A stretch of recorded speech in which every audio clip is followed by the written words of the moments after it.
I'm your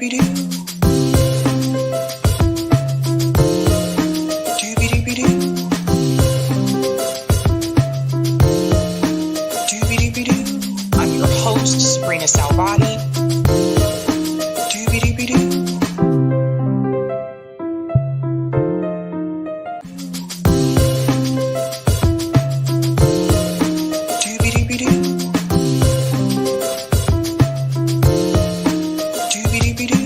I'm your host, sabrinasalvati.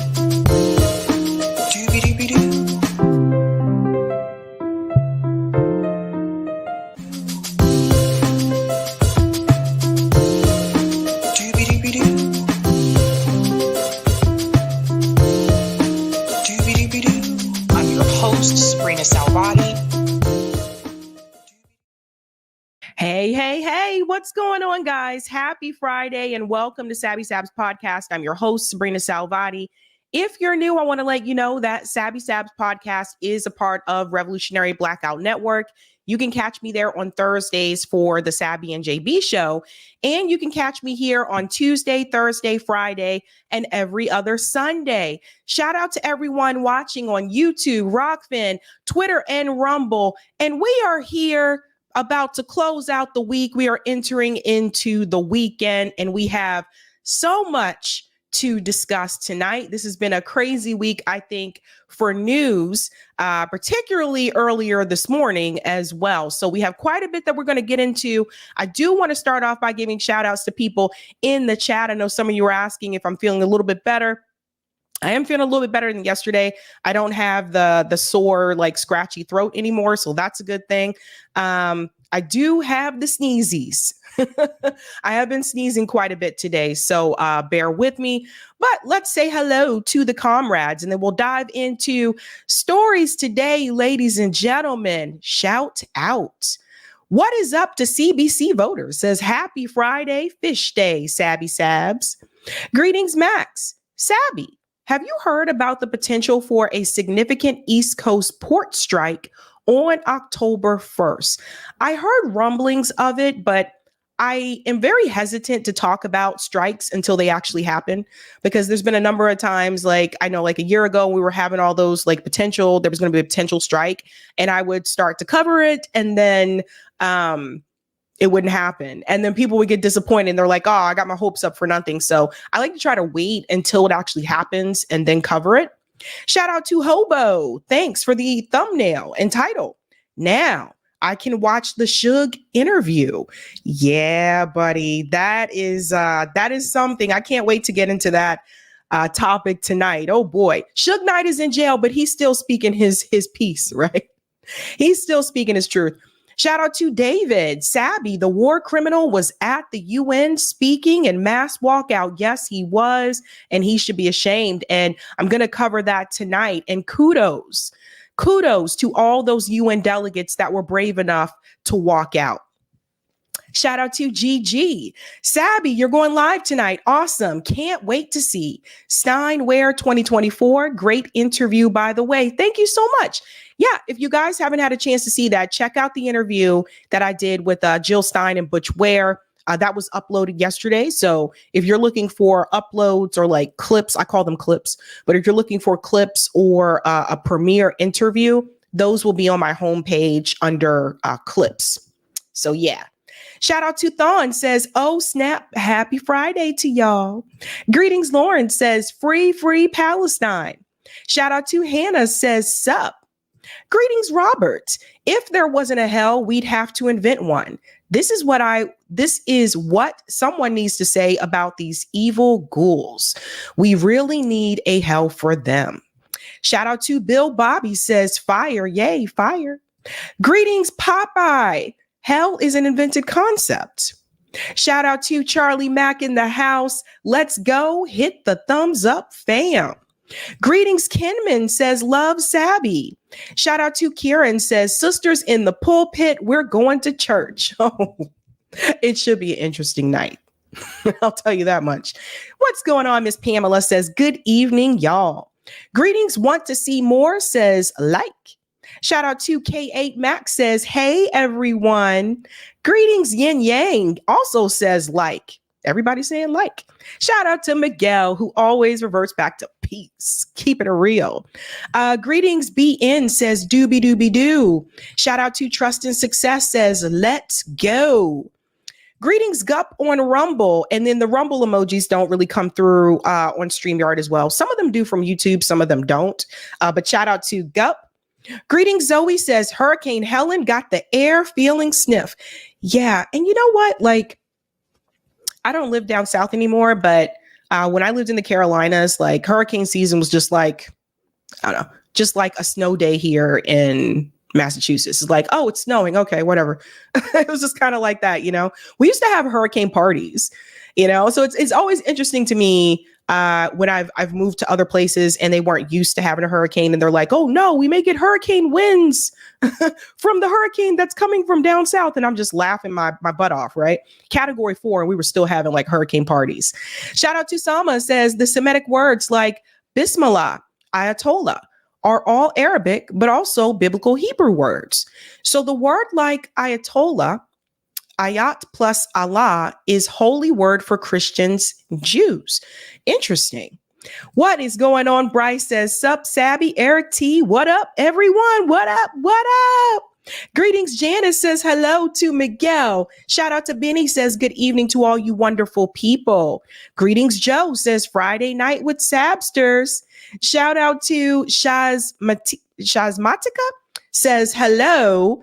Greetings. Corey says good evening all. Happy Friday. And we're going to go ahead and jump in, ladies and gentlemen, because we have quite a bit to discuss and I want to make sure we have time for everything. Let's go ahead and give a shout out to everyone that is a Sabby patron. Thank you guys so much. I really do appreciate your support. You're doing the damn thing. Thank you to all the patrons. If you're interested in being a patron, I have 5 categories. Ultimate, Sabinators. There's Sabsters as well. Sabsters. Don't forget about those Sabbies. They're hanging in there as well. Hanging on the fort. Yeah. And they're also members. Thank you guys so much. All of their names are listed here.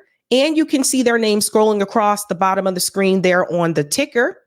And I want to give a shout out to new Sabby patrons. Over here, we call them newbies. Let's give it up for Jeffrey Young and Andrew Baez. What is up? Thank you guys so much. Yeah. What are we going to talk about tonight? Let's go ahead and get into it. Let's share that beautiful thumbnail, ladies and gentlemen. Without further ado, let's get into it. Tonight, ladies and gentlemen, I cannot believe this story. We are discussing Chris Cuomo and Suge Knight reveal. That's right, ladies and gentlemen. People are like, isn't Suge Knight in prison? Yes, he is. But Suge Knight is still doing interviews. So you want to hear this big reveal here and what we should expect going forward, or what he thinks we need to be on the lookout for with this Diddy case. There's a couple of things that he revealed during this discussion with Chris Cuomo that is not just about Diddy, but more so focused on the people that were above Diddy and also Jennifer Lopez, which it's all over the place, ladies and gentlemen. So get the tea and get the popcorn. We're also going to discuss Anthony Blinken is in big, big trouble, ladies and gentlemen. They are coming after him, but honestly, he deserves it. This is not the first time that Anthony Blinken has been in this position. I'll tell you about another time where he has been there. You're going to ask yourself, why is this guy still employed with the U.S. government? So we will get on to that as well. We're also going to discuss, honey, there is a shocking news here for Kamala Harris that you guys need to hear about. It is a new poll. And I know that Kamala has admitted herself that she is struggling with Black male voters, but it's not just about Black men anymore. And you guys have got to hear about this. This was reported earlier this morning on Morning Joe.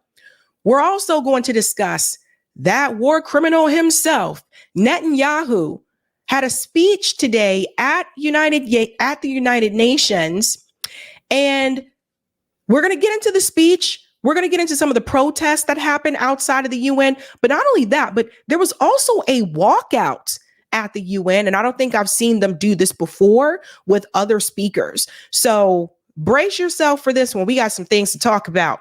And last but not least, this story has kind of flown under the radar, and I don't want to miss this. Someone sent this to me, and I want to make sure that I cover this because this contradicts Biden and Kamala's job numbers, and that is the surge of Black unemployment for 2024. Many people are not talking about it, and I think that's just because they don't know, but we're going to get into those numbers. It's very shocking.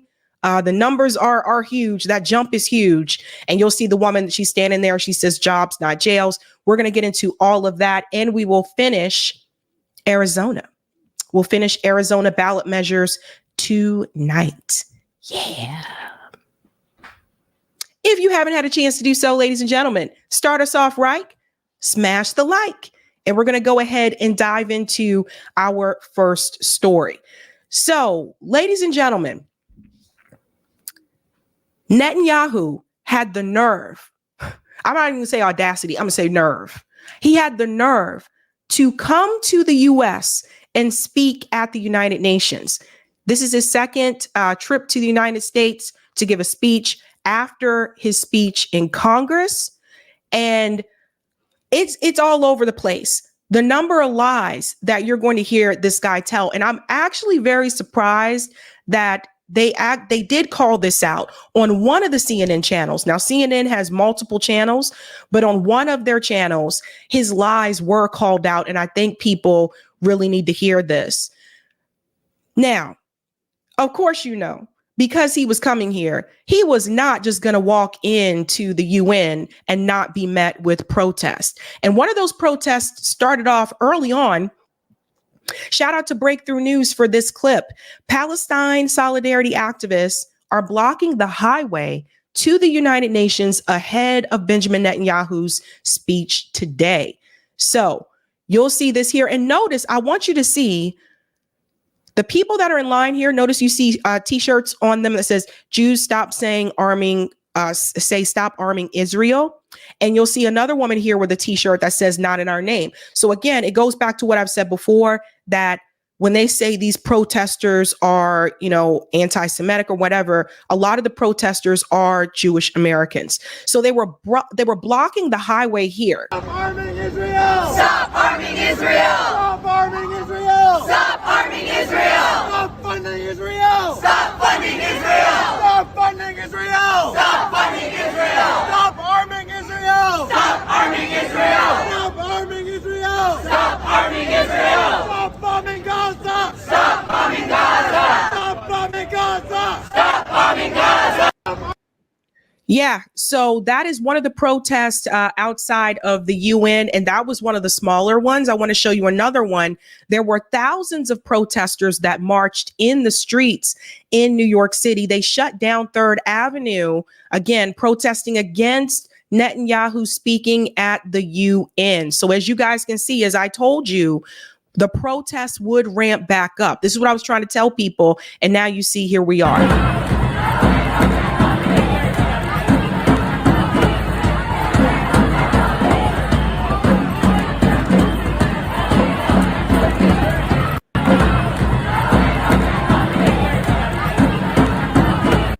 Letting Netanyahu know that he is not welcomed here. And that's the thing. The majority of Americans want a ceasefire. They want this to end. And it doesn't stop there. There were a number of speakers at these protests as well. Jill Stein was one of them. And also, so was Rania Khalek. Now, why is this important with Rania? For one, Rania is Lebanese. I don't know if everyone is aware, but today, Israel has been heavily bombing Lebanon, in particular Beirut, and they're bombing Beirut in busy streets. So it's intentional to harm as many people as possible. This will be revealed also in Netanyahu's speech when he refers to some of these other countries in the Middle East as a curse. He reveals himself there. But I want you to hear what Rania had to say. And the last year, as Palestinians have been facing genocide armed by the U.S., carried out by Israel, Israeli leaders have every single day threatened to bring about apocalypse on Lebanon. They threatened to burn Beirut and turn it into Gaza. And over the last week, we've watched them carry out one terrorist attack after another against the people of Lebanon. And earlier this week, we saw them, sorry, can you hear me? Earlier this week, we watched the Israelis indiscriminately carpet bomb Lebanon and kill and murder over 500 people in the course of 24 hours, and it has not relented. Every single day of this week, I wake up in the middle of the night to look at the news to see how many people they've slaughtered in my country. And you know what else I think about? I think about the fact that for the last year, Palestinians have had to endure this. All of our hearts are breaking for Palestine. But there is something viscerally extra horrible about watching your home, your own home, be destroyed. Enough of this destruction. Enough of the media lying about this destruction.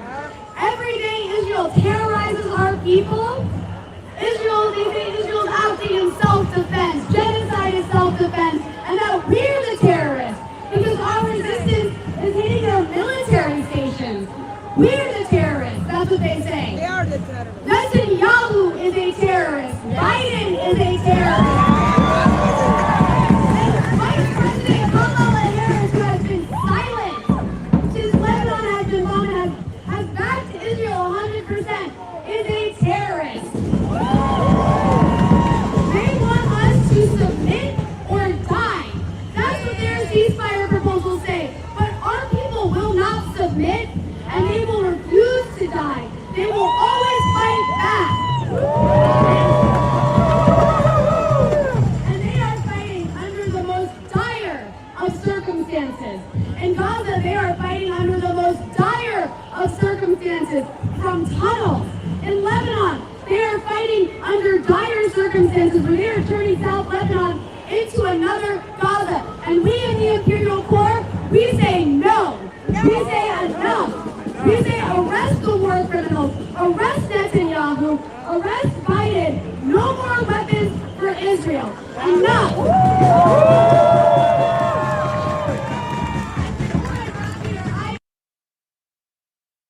So yeah, that was Rania speaking there. So as you can see, like I said, there were a number of protests against Netanyahu speaking at the UN. And then we move into what actually happened inside the UN. And this is the one that I think probably pissed Netanyahu off the most. And that is the walkout. There were a number of delegates that the moment that Netanyahu stood in front of the podium, they said, "I am out of here." I request protocol to escort His Excellency and invite him to address the Assembly.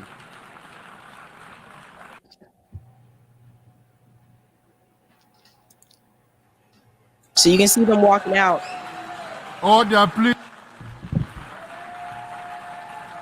Ladies and gentlemen, order.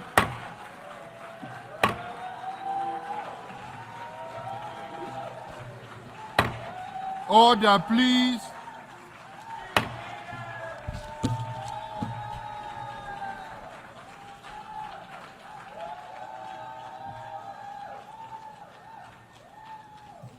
So as you can see, it's pretty empty in there when people start to get up and walk out. And there's another angle here. Ladies and gentlemen, order.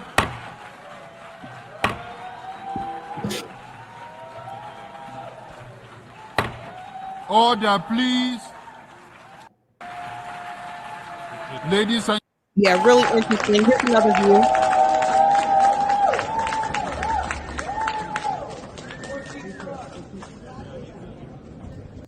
Yeah, so again, definitely not wanting to hear Netanyahu's lies.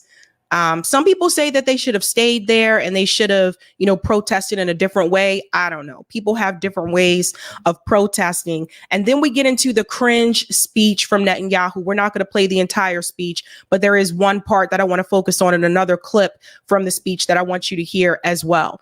Brace yourself for the number of lies that this guy is going to tell.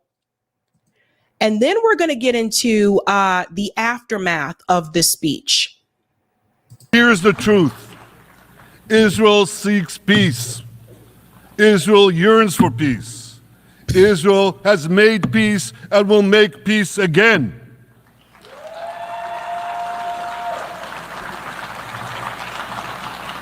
Yet we face savage enemies who seek our annihilation.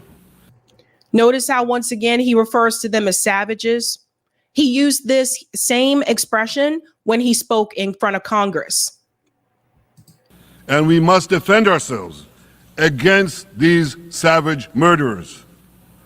Our enemies seek not only to destroy us, they seek to destroy our common civilization and return all of us to a dark age of tyranny and terror.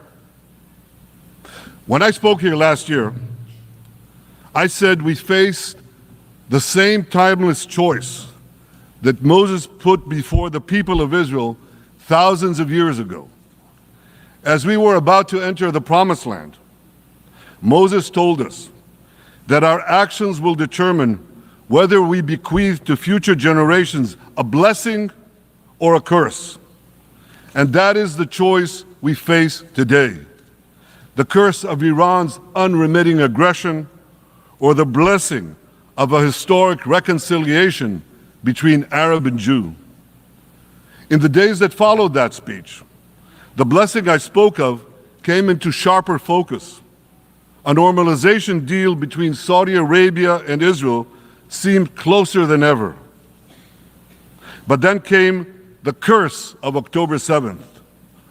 Thousands of Iranian-backed Hamas terrorists from Gaza burst into Israel in pickup trucks, on motorcycles, and they committed unimaginable atrocities.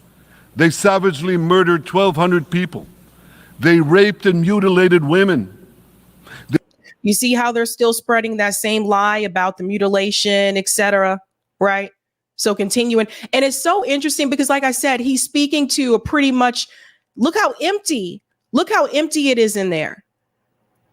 He had to have been embarrassed, because for the most part, when he spoke in front of Congress, for the most part, most of them were there. But as you can see here, the world has had enough. They beheaded men. They burned babies alive. There he is lying again. There were no baby. See what I'm saying? Repeating these lies over and over again. They burnt entire families alive, babies, children, parents, grandparents, in scenes reminiscent of the Nazi Holocaust. Oh my God. Hamas kidnapped 251 people from dozens of different countries, dragging them into the dungeons of Gaza. Israel has brought home 154 of these hostages, including 117 who returned alive. I want to assure you, we will not rest until the remaining hostages are brought home too. And some of their family members are here with us today. I ask you to stand up.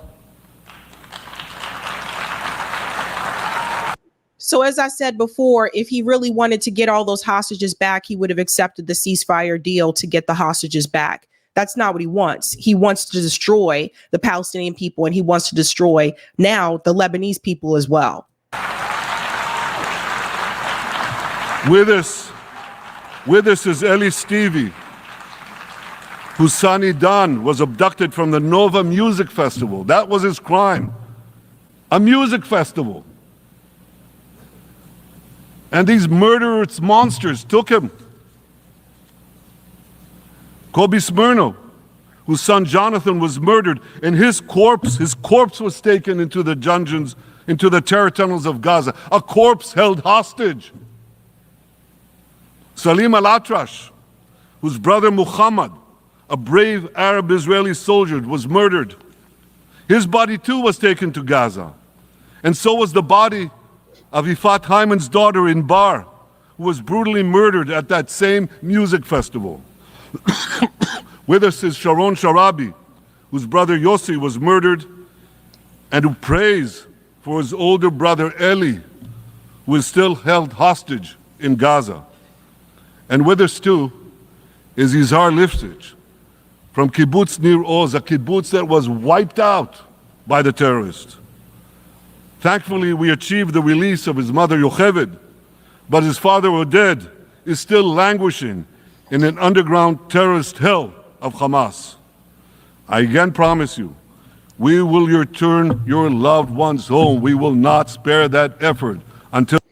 So once again, he's revealing himself, right? He just told you that the hostages are underground.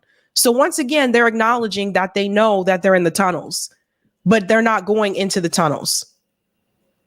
And I don't know why more people don't pick up on this. For example, when the US government was trying to go after Osama bin Laden, when they found out that he was underground, guess where they went? Underground. So I don't know how many times they need to say this for other people to wake up and understand that they know exactly where they are, but they're choosing not to go there. So this holy mission is accomplished.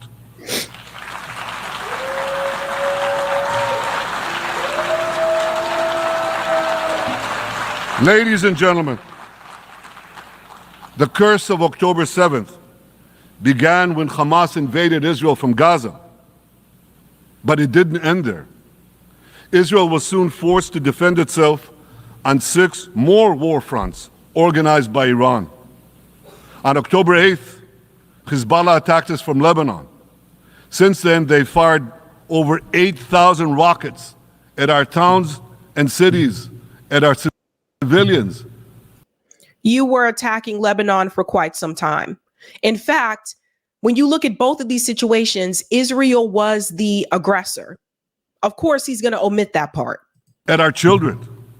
2 weeks later, the Iran-backed Houthis in Yemen launched drones and missiles at Israel, the first of 250 such attacks, including one yesterday aimed at Tel Aviv. Iran's Shiite militias in Syria and Iraq have targeted Israel dozens of times over the past year as well. Fueled by Iran, Palestinian terrorists in Judea and Samaria perpetrated scores of attacks there and throughout Israel. And last April, for the first time ever, Iran directly attacked Israel from its own territory, firing 300 drones, cruise missiles, and ballistic missiles at us. He leaves out he omits the fact that Israel bombed the Iranian embassy. He leaves that out. So again, this is important context for someone who has not been following this story.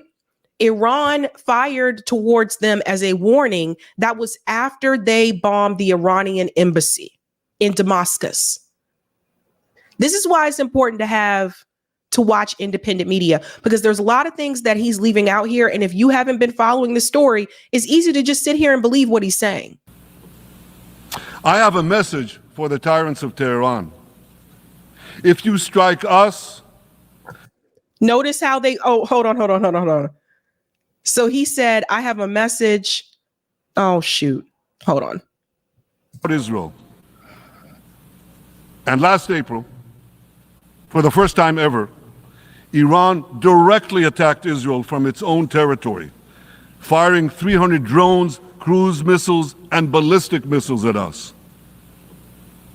I have a message for the tyrants of Tehran. He has a message for Iran. So notice how the camera points to Iran and they're gone. Kuwait isn't there. Like I said, a lot of people got up and left. If you strike us, we will strike you. There is no place.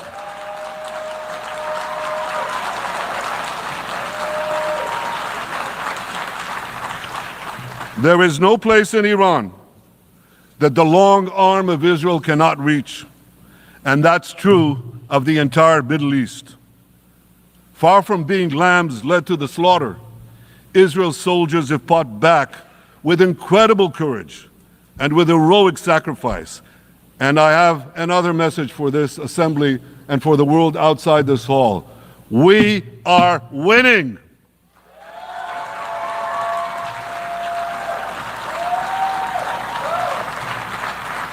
No, you're not. How are you winning and you don't have the hostages back? How are you winning and you still haven't taken out Hamas, by the way, but you're winning? Oof. Ladies and gentlemen, as Israel defends itself against Iran in the Seven Front War, the line separating the blessing and the curse could not be more clear. This is the map I presented here last year. This is absolutely disgusting, but listen to it. It's a map of a blessing. It shows Israel and its Arab partners forming a land bridge connecting Asia and Europe between the Indian Ocean and the Mediterranean Sea. Across this bridge, we will lay rail lines, energy pipelines, fiber optic cables, and this will serve the betterment of 2 billion people. And that is why they want the land. Does everybody see it now? Because the reality is, if they lay this land bridge that he's talking about connecting Asia to Israel, that means they don't want to risk. You can see Israel's right here. I'm trying to circle around it. But Gaza is right there as well. That's why they don't. I've been trying to tell people this. They don't want them there. They don't want. That's why they want the Palestinians gone from the West Bank, Gaza, etc. They don't want them there in Lebanon. They don't want them there either. That's why they've been also attacking heavily Syria. They don't want them there. So if you follow the arrow here, it goes from Asia. This is the land bridge he's talking about, and actually all the way to Europe, connecting it to Europe. Now, in order for this to happen, that means that populations that are in the way will have to move out of the way. And Saudi Arabia is not an issue because, as he told you earlier, Saudi Arabia is willing to work with Israel. So now I'll say this, though. Saudi Arabia can be kind of shifty because, Saudi Arabia is willing to work with all different types of people because they're working with, Russia. They're a part of BRICS. They're also working with the United States. They're supposed to be an ally of the U.S. as well. So don't sit back and think that Saudi Arabia is just loyal to one nation. They're not. Saudi Arabia likes different flavors of ice cream. You know what I'm saying? Like, they're not just like, I just like chocolate. They like chocolate, vanilla, strawberry. They want the Neapolitan ice cream. So they're kind of looking all over the place. So just keep that in mind. But that's why they want the land. And then there's also the issue of the Ben Gurion Canal. And this is another thing, what I've said to people before, because the reality is, folks, whoever becomes president of the United States, this is something, too, that I know that Benjamin Netanyahu has been looking to do, is to finish off that Ben Gurion Canal. And that canal, that means it's probably going to have tolls. And then you can collect money also from the tolls. So does everybody see what the big plan is? And he totally tells on himself here. He totally tells on himself and lets you know, I want these people out of the way so we can get this land bridge. Now look at this second map. It's a map. Look at the second map. It's a map of a curse. It's a map of an arc of terror that Iran has created and imposed from the Indian Ocean to the Mediterranean. So do you see? He is calling Syria, Iraq, Iran, and then you can't really see it from there, but this part right here is Lebanon.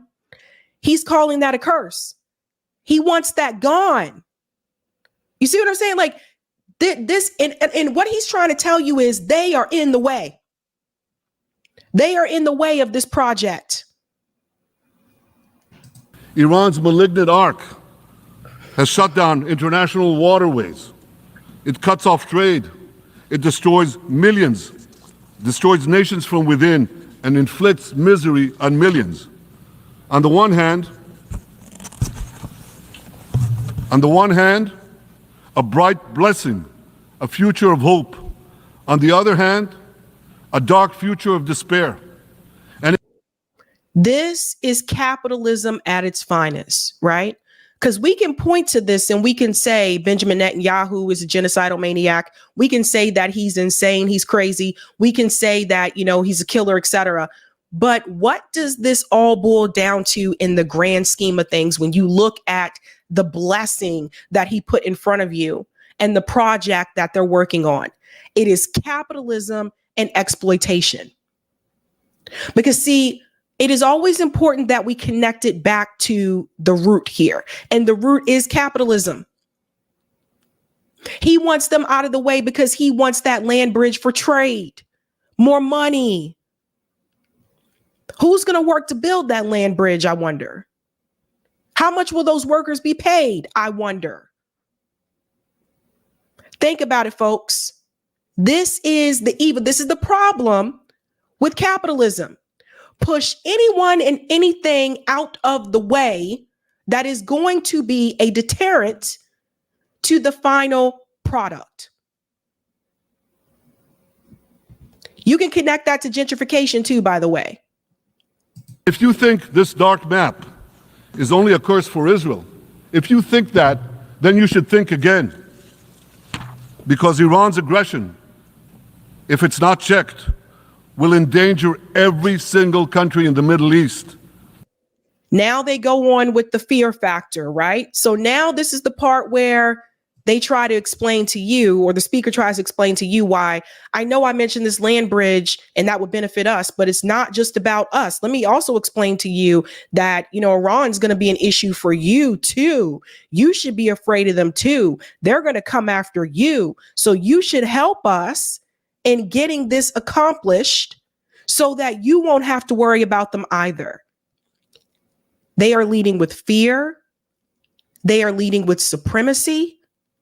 And I'm going to keep it real with you guys. This government, the United States government, as much as they like to dress up in kente cloth, Nancy Pelosi and Chuck Schumer and all those clowns after George Floyd was killed, as much as they like to give you a holiday called Juneteenth, even though we celebrated that anyway, but they put it officially on the calendar. As much as they like to virtue signal to you, this government in this country is still aligned with white supremacy. Everyone has to understand that. This is why I continue to tell you it's not just about class. Yes, class is an issue, but it's not the only issue. We still have supremacy in the world. Look at Israel. Look at what they're doing. They only want the place for theirself and people who look like them. That's a problem. Now, I remember a long time in this country, we had Jim Crow laws. Remember that? That was a certain apartheid that we had in the South. And now some of those same politicians who spoke out against Jim Crow laws are totally in cahoots and aligned with Israel, an apartheid state. Even when we go to this clip here, you'll hear the number of lies that he tells. And this is very telling. If you listen to what he says, number one, it's a lie, but he's saying it for a reason. Listen to this. They fired those rockets and missiles after they placed them in schools, in hospitals, in apartment buildings, and in the private homes of the citizens of Lebanon. They endanger their own people. They put a missile in every kitchen, a rocket in every garage.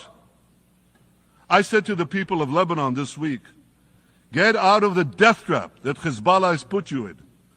Don't let Nasrallah drag Lebanon into the abyss. We're not at war with you. We're at war with Hezbollah, which has hijacked your country and threatens to destroy our. That is a blatant lie. So what he said there is a missile in every kitchen. There's a rocket in every garage, in every home in Lebanon. That is a blatant lie. But why did he say it? He said it because it gives them the excuse to kill everyone. Because if he tells you that every house has a missile or rocket that Hezbollah supposedly hid there, which is BS, and you're going to see that debunked in just a second, then that gives Israel the green light to kill everybody. regardless if they're Hezbollah or not. This is a very dangerous state. And the fact that they have not been held accountable, it is very terrifying to the world, not just to Gaza, not just to the West Bank, not just to Lebanon or Syria, to the entire world, because there's no telling where they're going to go from here. They actually debunked this on CNN. Now, I was surprised, but this gentleman right here is going to debunk what Netanyahu said. Watch this. Becky, if you take into account what you just said and the fact that I don't think I heard the word ceasefire once in that speech, that clearly Israel is set on its current air campaign and perhaps a ground incursion to try to push Hezbollah back. Now, for instance, he did say that Hezbollah has a missile in every kitchen and a rocket in every garage. That sort of sends a rather alarming message to people here, because the fact of the matter is, in South Lebanon, there is not a missile in every kitchen and a rocket in every garage. But this seems to indicate that Israel considers every house, every kitchen, every garage to be a legitimate target. But a legitimate target. There was no mention of a ceasefire in that conversation. In fact, during his speech, he wants to escalate. He wants to escalate, not de-escalate. The Biden administration is trying to pretend as though they're surprised by this rhetoric. Don't fall for it. Don't fall for those headlines that are saying that the White House is shocked or disappointed that Netanyahu is not willing to work towards a ceasefire. They already knew this. These people have been lying to us since October 7th. And now those delegates that walked out of the UN are now being labeled as anti-Semitic by Benjamin Netanyahu. I kid you not. You got to hear this, folks. Joining me now is Ambassador Linda Thomas-Greenfield, the United States Ambassador to the UN. You heard his remarks. It was a very tough speech. There is diplomacy going on behind the scenes with Secretary Blinken, but Israel's Prime Minister is accusing the UN of being anti-Semitic. What's your reaction? Thank you, Andrew, and great to be on with you. Let me just say, we have raised concerns consistently of an unfair bias in the UN system as it relates to Israel. You have raised your hands multiple times to prevent a ceasefire. Ambassador Linda Thomas-Greenfield, this is the woman that always raised her hand. She has blood on her hands. Always raised her hand to not vote for a ceasefire. Even when they had all the other votes, she was the representative for the United States that would raise her hand to vote against it. So I don't feel sorry for you, Linda. I don't feel sorry for you at all. You wanted to align yourself with this country. You wanted to sit up there and raise your hand to protect them. So now you got to fight on your own. Linda, you're on your own. Just like Bobby Brown said, I guess we'll have to make it on our own.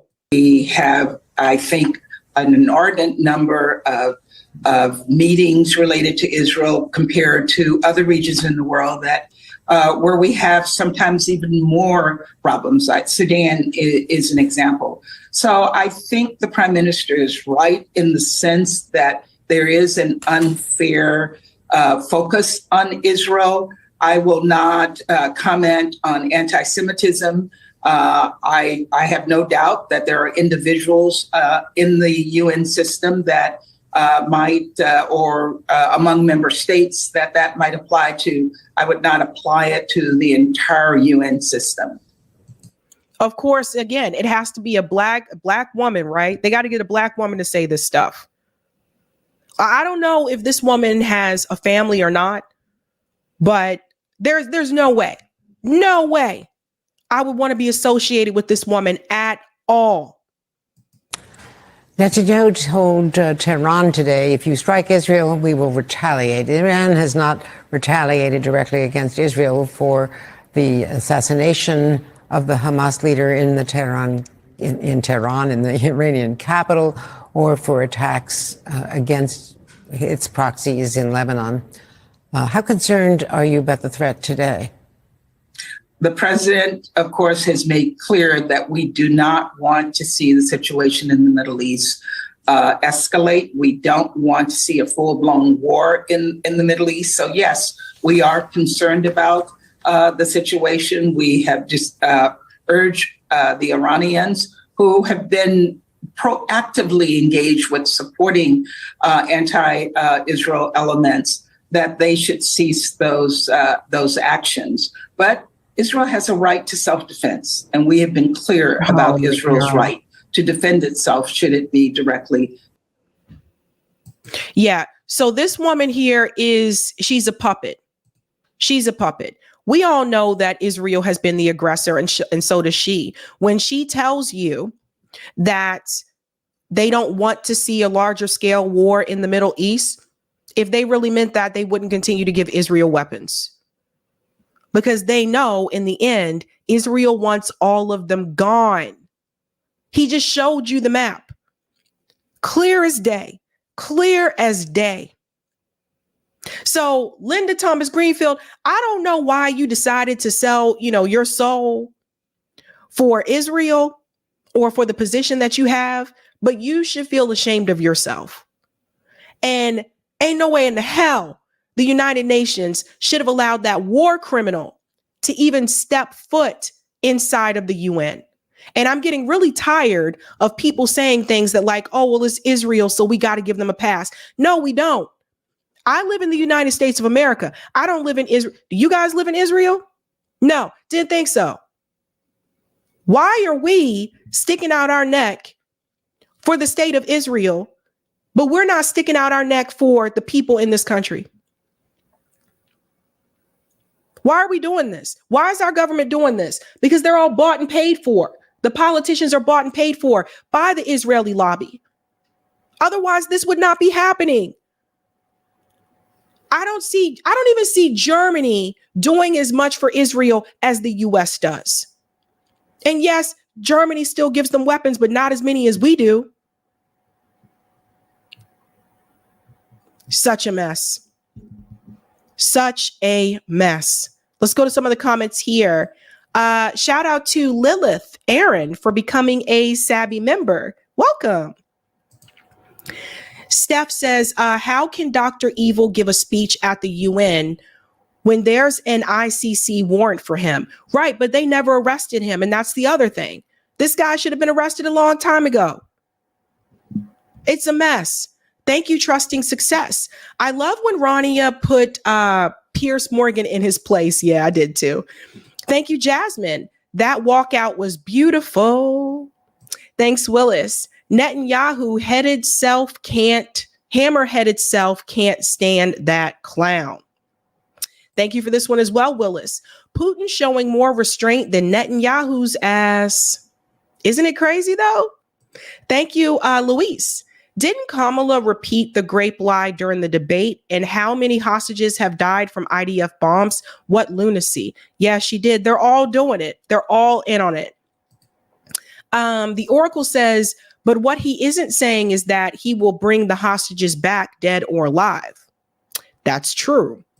Thank you, Cynical. This world doesn't feel the same. This world don't feel real sometimes. Sorry. It's the Matrix. Thanks, Willis. European imperialism must go, including Israel's BS. I hear you. Thank you, Jasmine. Israel is just America in the Middle East. Thank you, Tates. Devil can learn a lot from Zionist Jews. Thank you, Willis. This is why religious ideology has no place in government. Exactly. This is why we have separation of church and state here in the United States. There's a reason for that.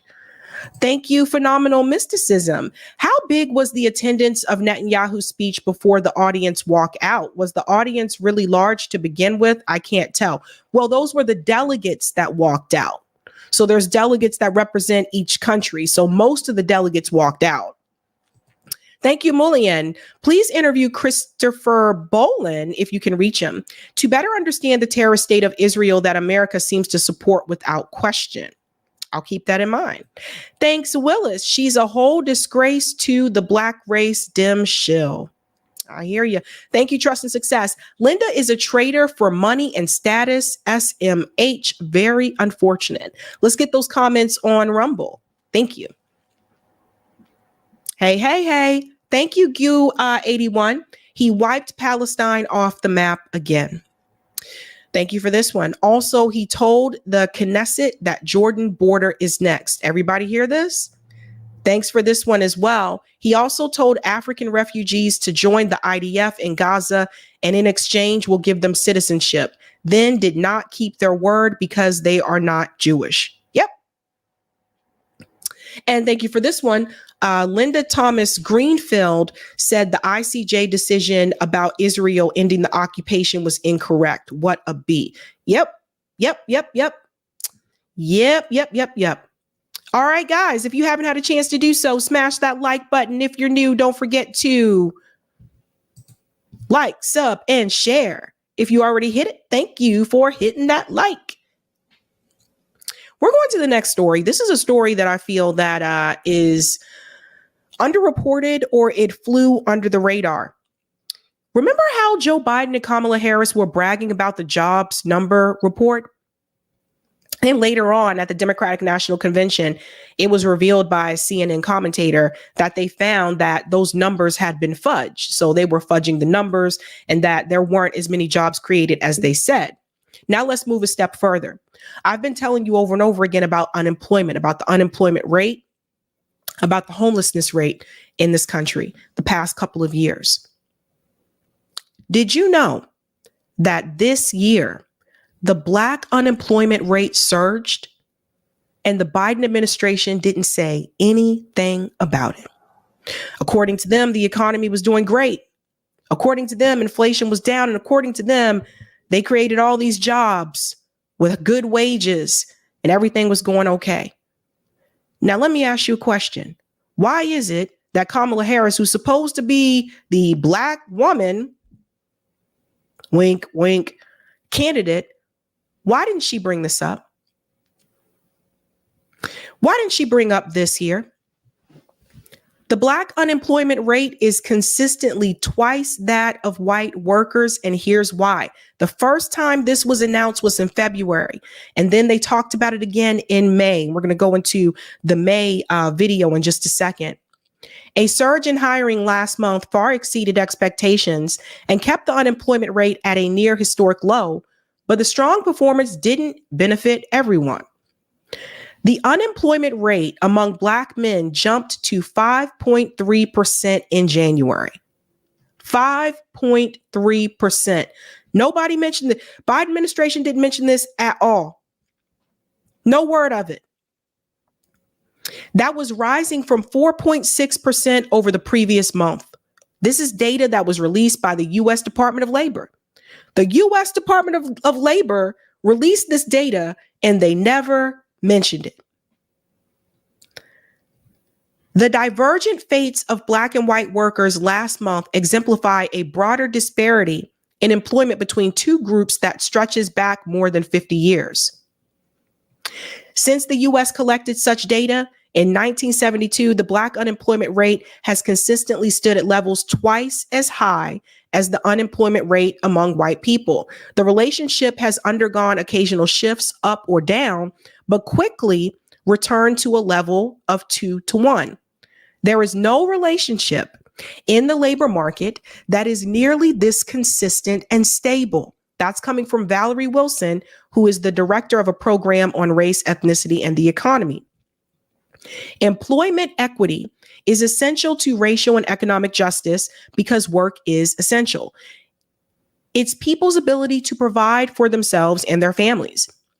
The ironclad disparity owes to continued discrimination in the job market, as well as persistent racial disparity in educational attainment and professional networks, highlight networks. Among other factors, economists and advocates told ABC News. This is something that I've talked about quite a bit, networking, because the reality is one of the things that I learned throughout my career is that it's all about who you know. And there have been a number of times where there are people who I interviewed myself that I thought were great applicants for the job, but because they didn't know the right person that was a part of the interview team, they didn't get the job. It's not always so much about who's the most qualified. Sometimes it's just about, are you friends with so-and-so? Do you know Steve in accounting? If you're having an interview in an accounting department, do you know someone in that accounting department? It helps. These are the kind of things that people don't really talk about when it comes to the job search. Because when you're putting in a resume, you're not alone. A lot of other people are doing that as well. So how do some people get the interview and others don't?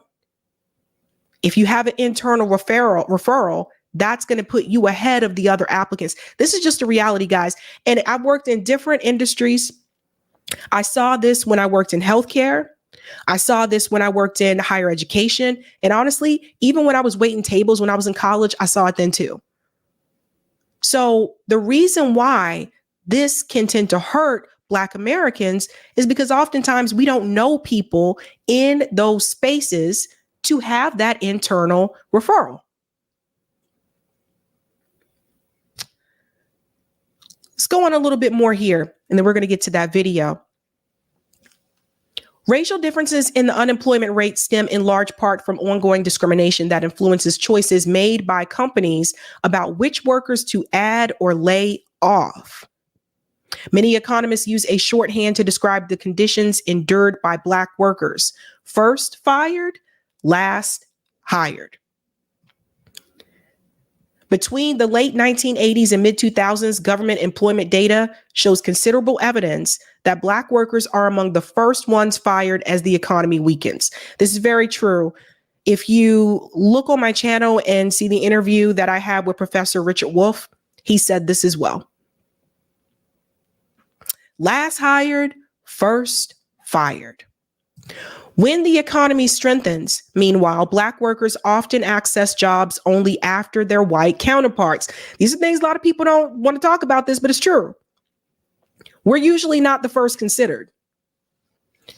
As demand for workers grow and supply ebbs, employers turn to Black workers who they may have overlooked under different circumstances. So I want to take you to this clip here. This was in March. Unemployment rate among Black Americans jumped in the March job report. Now, when Joe Biden and Kamala Harris told you about the job report, they purposely left this information out. Let's get into it. The March jobs report stronger than expected, with the broader unemployment rate dropping to 3.8%. Diving deeper into the data, though, the jobless rate for Asians and Hispanics both fell sharply to 2.5% and 4.5% respectively. But for Blacks, the unemployment rate actually surged to 6.4%, and that is the highest level since August of 2022. Pause. The highest level since August of 2022. I want you to take a look at this graph. Look at who's the highest. The highest unemployment rate is for those who are disabled. And there's different reasons for that, right? Some people that are disabled, they cannot work at all. Like some people have different conditions about their disability. Some people are disabled, but they're still allowed to work. Some people are disabled and they're not allowed to work at all. So their number is going to be higher. But right after the disabled community, Black people are next. 6.4%. We have a higher unemployment rate than Hispanic Americans, white Americans, and Asian Americans. And even if you want to look at the racial demographic here, notice that white Americans still have a higher unemployment rate than Asian Americans. And this is consistent across the board with other issues, not just unemployment.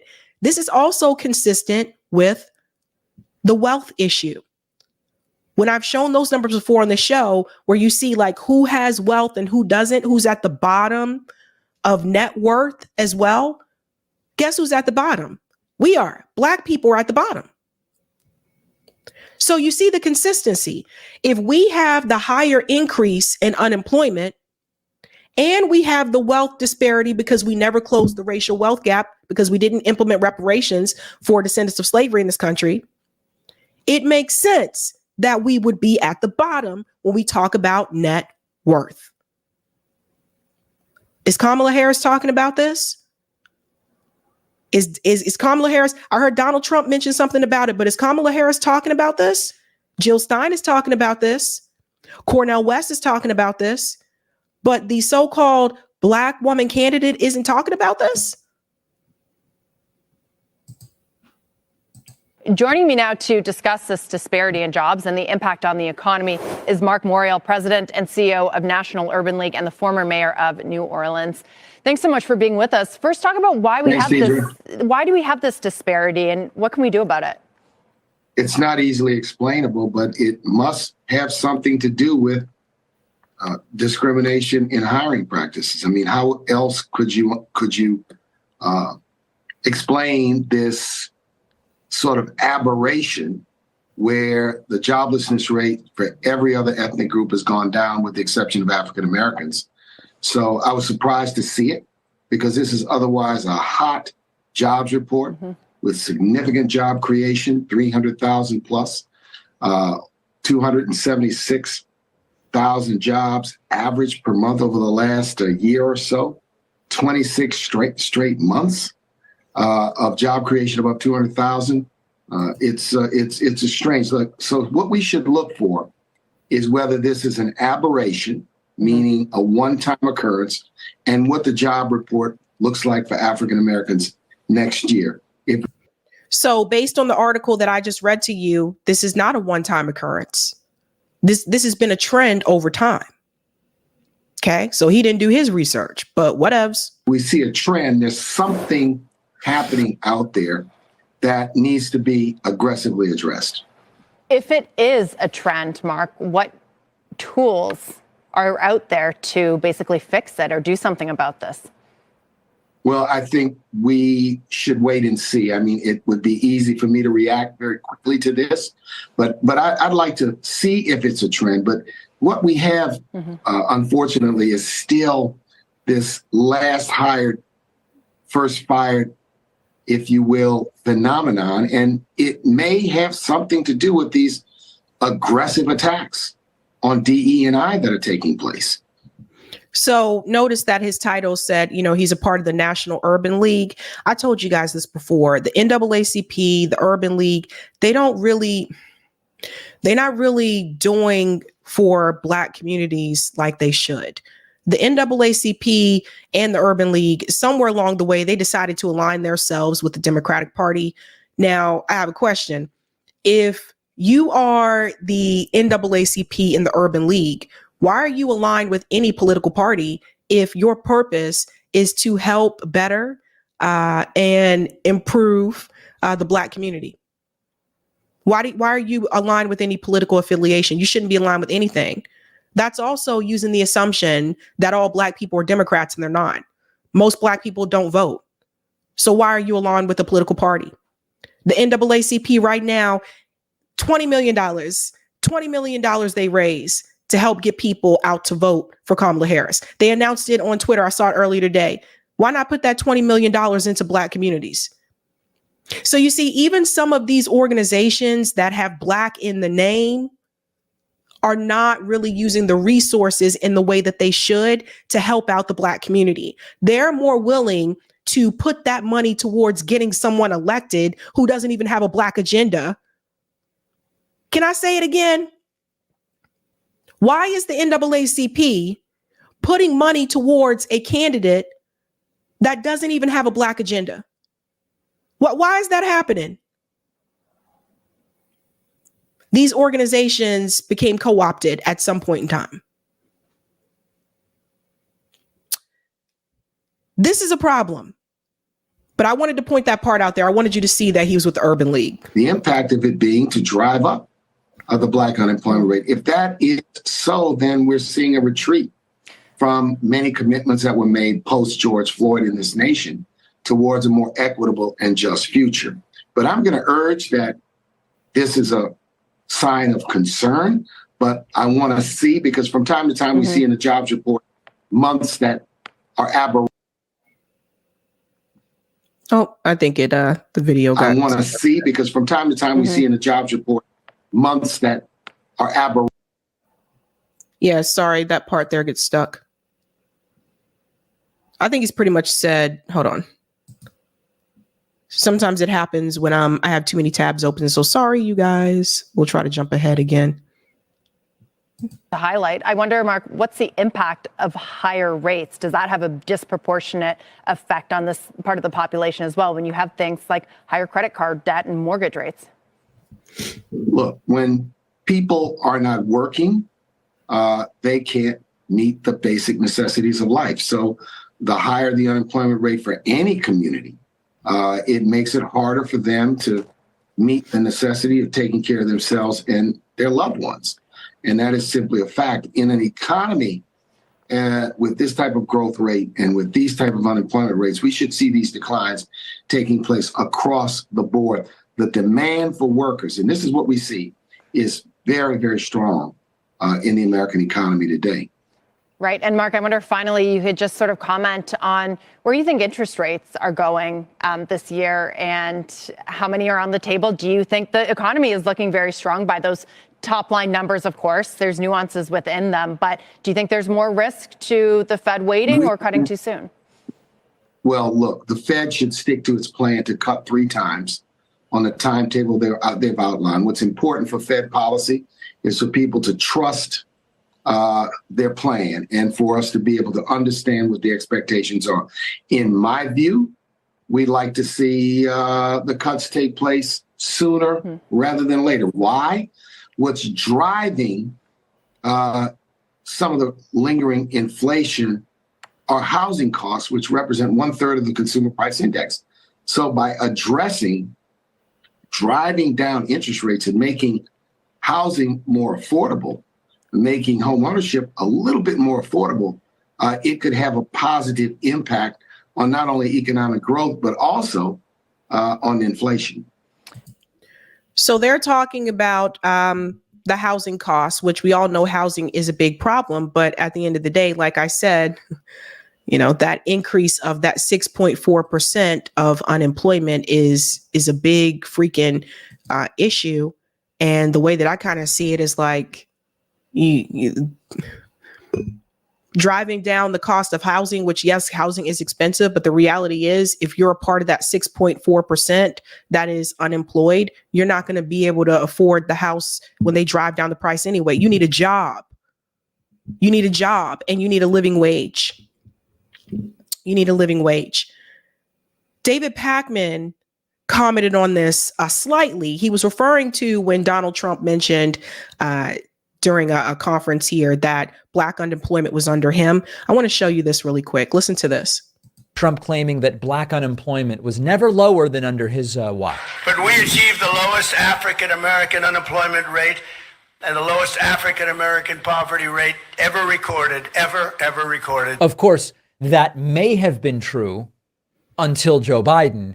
We have seen President Joe Biden actually preside over the lowest Black unemployment rate ever recorded, not Trump, and also the greatest acceleration of wages relative to inflation for Black folks dating back a very, very, very long time. Trump claiming that So you heard what David Pakman just said there, right?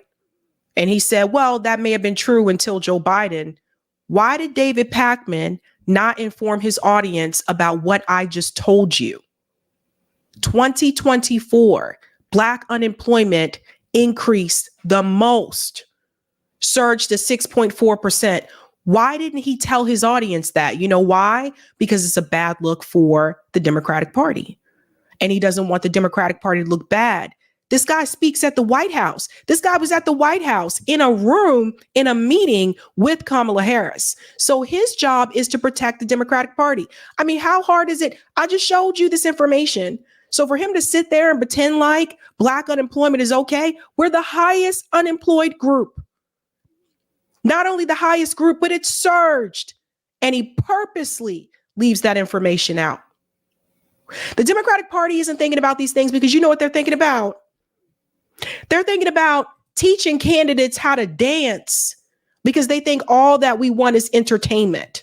This is what they're busy doing. Do you know how to wobble? I'm sorry, what? Do you know how to wobble? Show me how you do it. Oh, I can show you how to do it. You're going to pick up some votes, trust me. Well,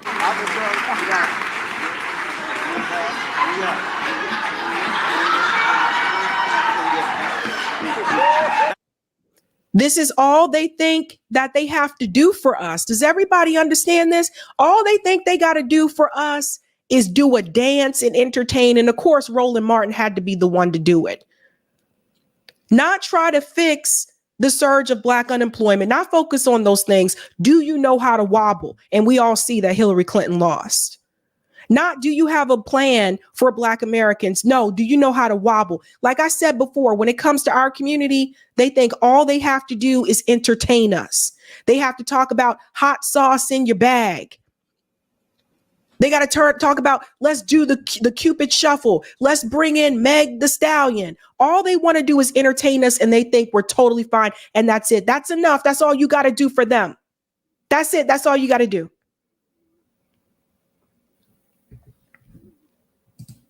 That's part of the reason how we got here. Let's go to some of the comments up here. Thank you. B, is Sabby in HR? No, but I used to work in an HR office, but also as a part of my role, my previous job, I did have to do interviews. That was just part of the job. So when people came in for our jobs that were in our office, like we had to interview them. That's just how it went. Sharon said, the sad part is that Blacks fire other Blacks to buddy up to their white boss is really sad. I've seen that happen too. Willis, because those jobs are going to illegal immigrants. But the professional jobs, though, because that's the thing, not the professional jobs. A lot of them are not. Thank you. All's one same. Kamala doesn't talk about the disparity because she never experienced it. So it doesn't exist for her. That's a good point. I grew up in a middle class family. My mother put money on the side to save up for a house. Have you heard that a lot? Sister B says the NAACP and the Urban League's job and objective is to carry water for the Democrats and support all other groups except Black Americans. There you go. Thank you, Jasmine. It hasn't been easy for the men in my life to find jobs with decent pay. It was easier for me to job hop into better wages for us to make a combined living wage. It feels like a setup for Black men to me. Listen, I'm telling you guys, like I said, a friend of mine just got a job after being laid off for 9 months. Just found one. So, thanks. Thank you, Goo81. Greenfield also said Palestinians do not deserve to have their own state as they don't have a culture, but Europeans colonizing do. I forgot she said that. Thank you for this as well. Is the UN anti-Semitic when Israel have killed their staff since October 7th and years before October 7th? Again, like there's no reason he should have been there, period. No reason. Let's go to part 2 when you're ready, Eric. I feel a sneeze coming on. Thank you for the super chat, Roger. White collar jobs in IT go to Indian/Asian immigrants. Right, but they're not illegal either. That's what I was saying. Like he was saying, illegal immigrants, they're not illegal. And they usually have a work visa. I know IT people. I know what's up. Let's see what's up with this guy. Baby killer Blinken is in hot water. Antony Blinken is in hot water. There are calls for him to resign. Let's get into this clip here from Fox News, and then we'll go to the article that made a lot of people's heads turn, but not mine. Why do they want Antony Blinken to step down? Listen to this. Secretary of State Antony Blinken facing calls to resign from Republicans and Democrats. Gillian Turner joining us. Gillian, walk me through why they want Blinken gone. So, Stuart, the State Department during the war in Gaza has gone to quite painstaking efforts to convey a balance, as they call it, between supporting Israel's right to self-defense and criticizing their conduct in the war in Gaza. But now President Biden's left flank is just striking out on their own and calling for the secretary to step aside. Rashida Tlaib is the latest to join this call. Take a look at what she posted on Twitter, or X, excuse me. She writes, Secretary Blinken lied, people went hungry, and some died. He needs to resign now. The government, as we know, has deliberately and systematically blocked food, medicine, medical supplies, fuel, tents from entering Gaza for almost a year now. Have been forced to eat grass, animal feed, just to survive. The reality, though, on the ground is a lot more complicated. The truth being closer to Hamas is actually blocking international aid from reaching its very own people, as Netanyahu just reminded the world a moment ago. Hamas steals the food. So first of all, she's lying. So you got to remember again, both right media and conservative media and liberal media back and defend Israel. So always keep that in mind. And then they hike the prices. They feed their bellies, and then they fill their coffers with money that they extort from their own people. They sell the stolen food at exorbitant prices. And that's how they stay in power. So these calls from Democrats and even some Republicans for Blinken to step aside come after a highly publicized ProPublica report that alleges Blinken toned down the findings of an internal U.S. government report that was delivered to Congress in May, which found that Israel had blocked some deliveries of humanitarian aid into Gaza. The report's findings were delivered to Blinken. They would have required by law that the U.S. cut off weapons shipments to Israel entirely. But here's what Blinken said. In our judgment, this is not and has not been a deliberate attempt to deny people what they need. So, Stuart, it's no secret that progressives on Capitol Hill stand firmly against Israel in this war. But now it seems that Democrats are taking things a step further. They're going on offense against their own party's officials, Biden administration officials, who are not openly denigrating Israel's right to exist. So notice what she did there at the end, right?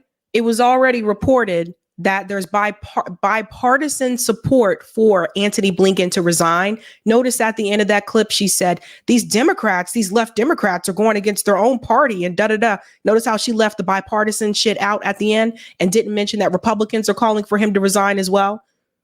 So you see the propaganda with corporate media. Common Dreams were the first ones that I saw call this out. Blinken faces calls to resign over a lie that Israel is not blocking Gaza aid. Eric, if you have time, can you Google in the background? Can you Google and see if Antony Blinken has dual citizenship? Because if so, I want to make a point. When a senior American official lies to Congress in the middle of a genocide so that the government can keep funding that genocide, he is deliberately flouting the law and prolonging the suffering of millions of innocent people. Let's go in here. I'm going to make it a little bit bigger. Secretary Antony Blinken faced calls to resign on Tuesday following a ProPublica report detailing how he contradicted the findings of his own department's experts in order to maintain the flow of American weaponry to Israel, which has repeatedly used the arms to commit war crimes in the Gaza Strip. Secretary Blinken and the Biden administration ignored Israel's blocking of humanitarian aid to the suffering people of Gaza, which is a violation of American law, and he lied about it to Congress. That is coming from Nahad Awad, the National Executive Director of the Council on American Islamic Relations, also known as CARE. When a senior American official lies to Congress in the middle of a genocide so that the government can keep funding that genocide, he is deliberately flouting the law and prolonging the suffering of millions of innocent people who desperately need our government to stop funding their slaughter. He must resign, Awad added, and the Biden administration must be held accountable for its violation of the law and its complicity in the Israeli genocide in Gaza. Now, it came from ProPublica. That's where this came from, where they provided a thorough account backed by internal communications and other documents, of how the Blinken-led State Department delivered a report to Congress that was at odds with the conclusions of experts within the department, as well as those of the U.S. Agency of International Development, which is USAID. The latter agency told Blinken directly in an April memo that Israel was deliberately impeding shipments of U.S. humanitarian assistance, a finding consistent with assessments from the UN and outside groups.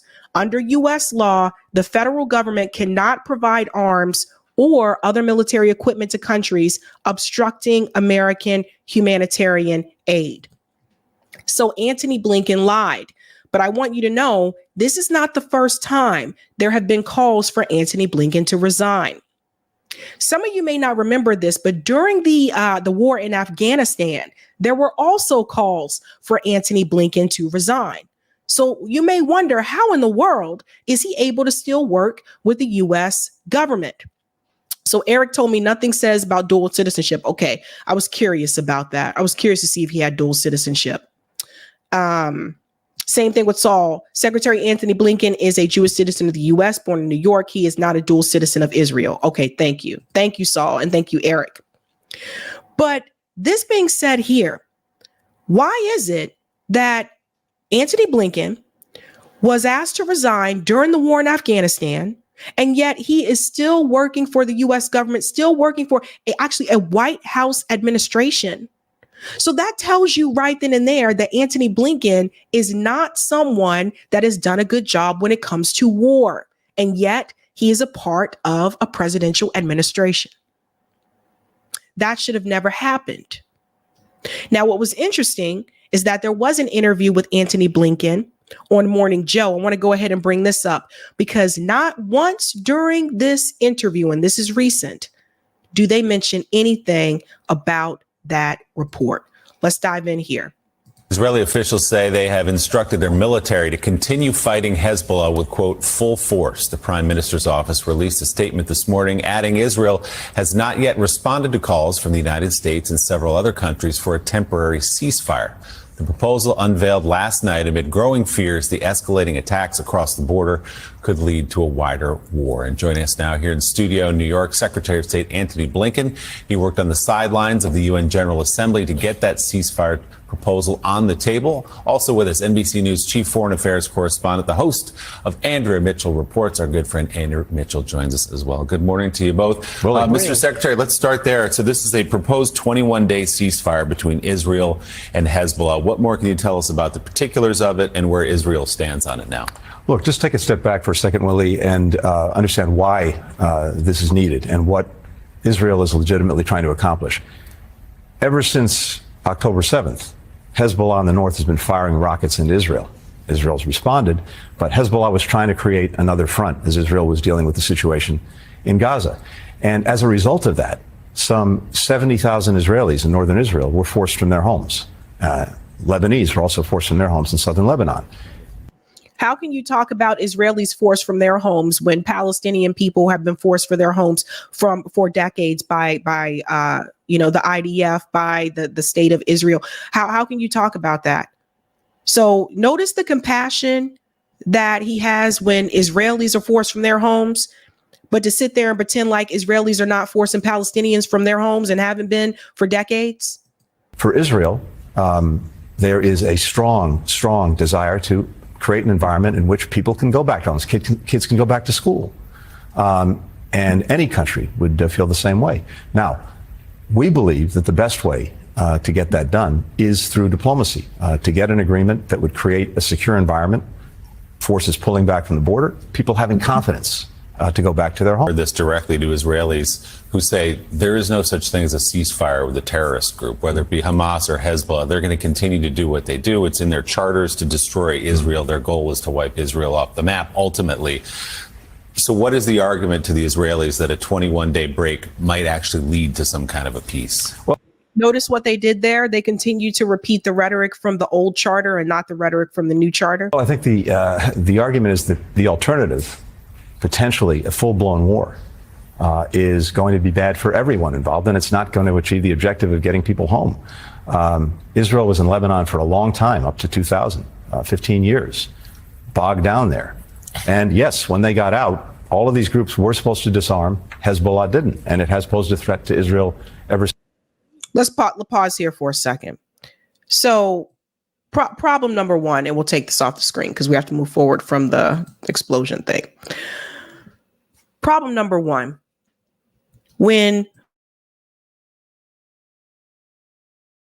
sorry guys, sneeze came through. Problem number one, when Israel has occupied that area for incredibly so long, and Blinken says, well, after Israel left, all those groups were supposed to disarm. That's like telling a group that you have been occupying and oppressing, and by the way, they're still occupying part of Lebanon, that I'm sorry that we terrorized you for all these years, but you will never be allowed to purchase a firearm.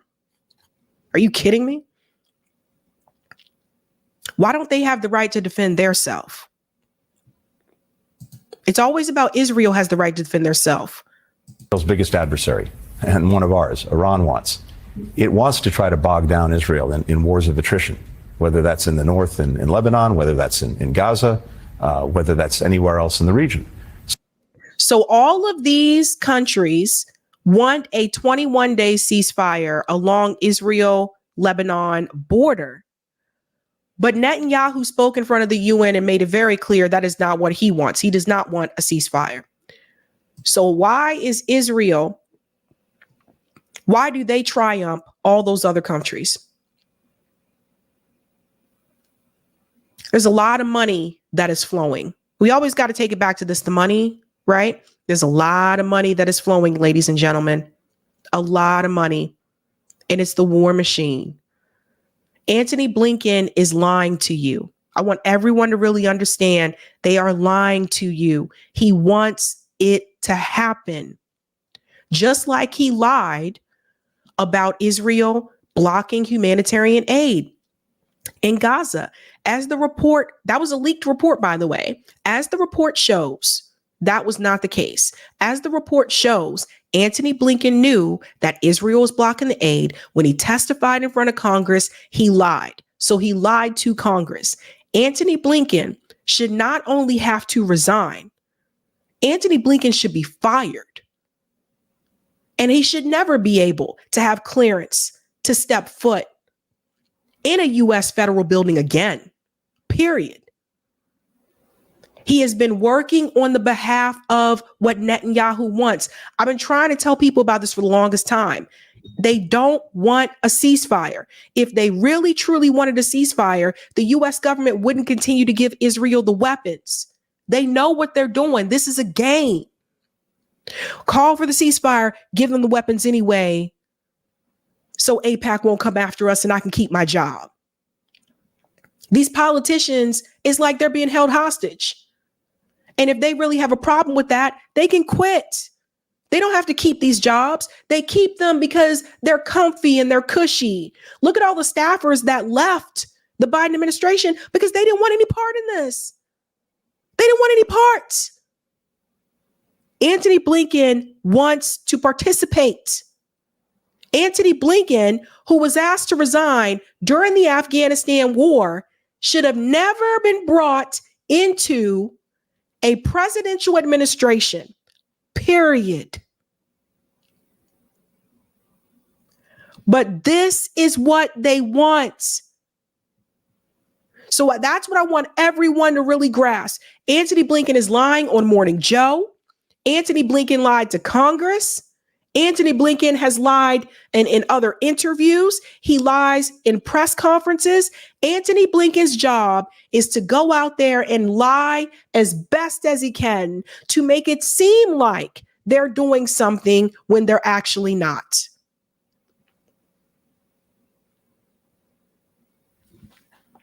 You know what's sad? If Donald Trump were president right now and all this was happening, we've had thousands of people out in the street, but if Donald Trump was president right now and this was happening, I think we would have that 5% that you need for a mass movement.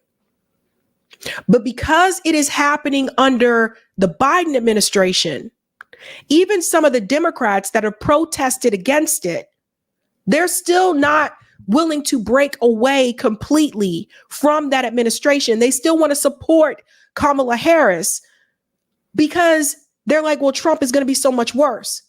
But what I'm trying to get people to understand is that if it was happening under Trump, you would be even more angrier than you are now.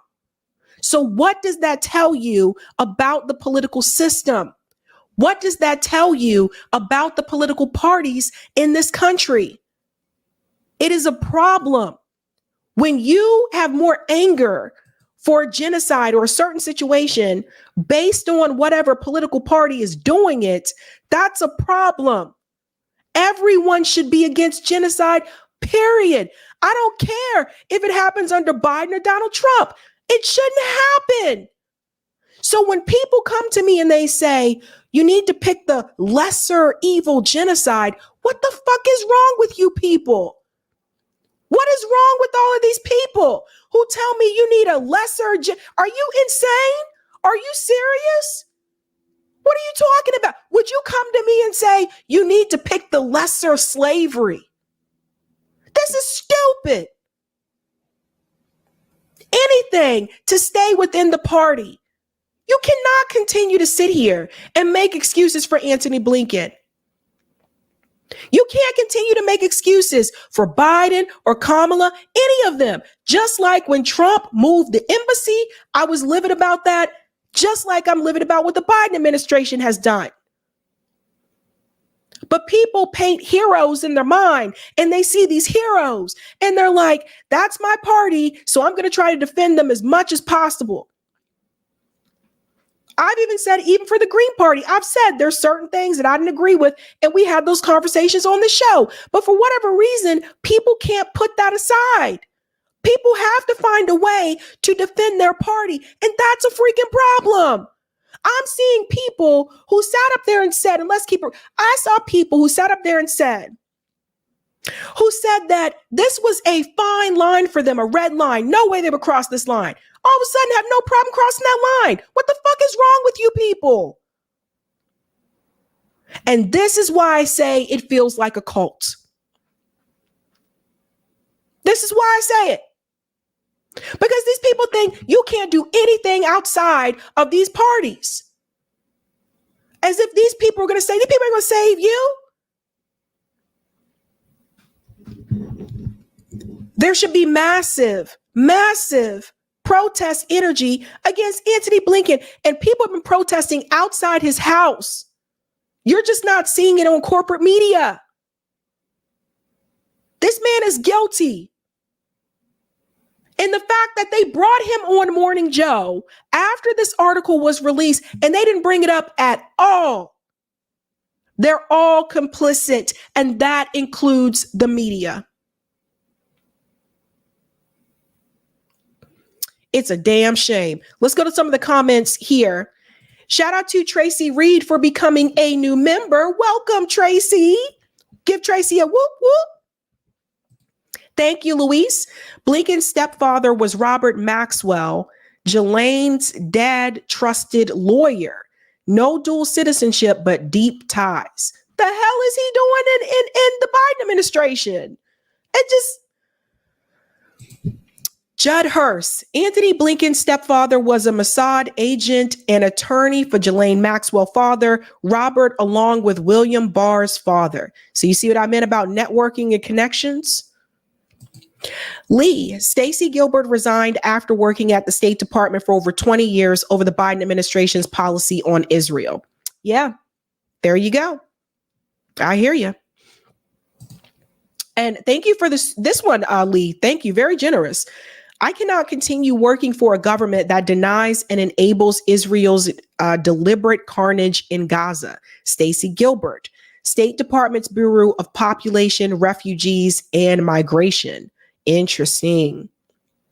Thank you, Cassius Chris.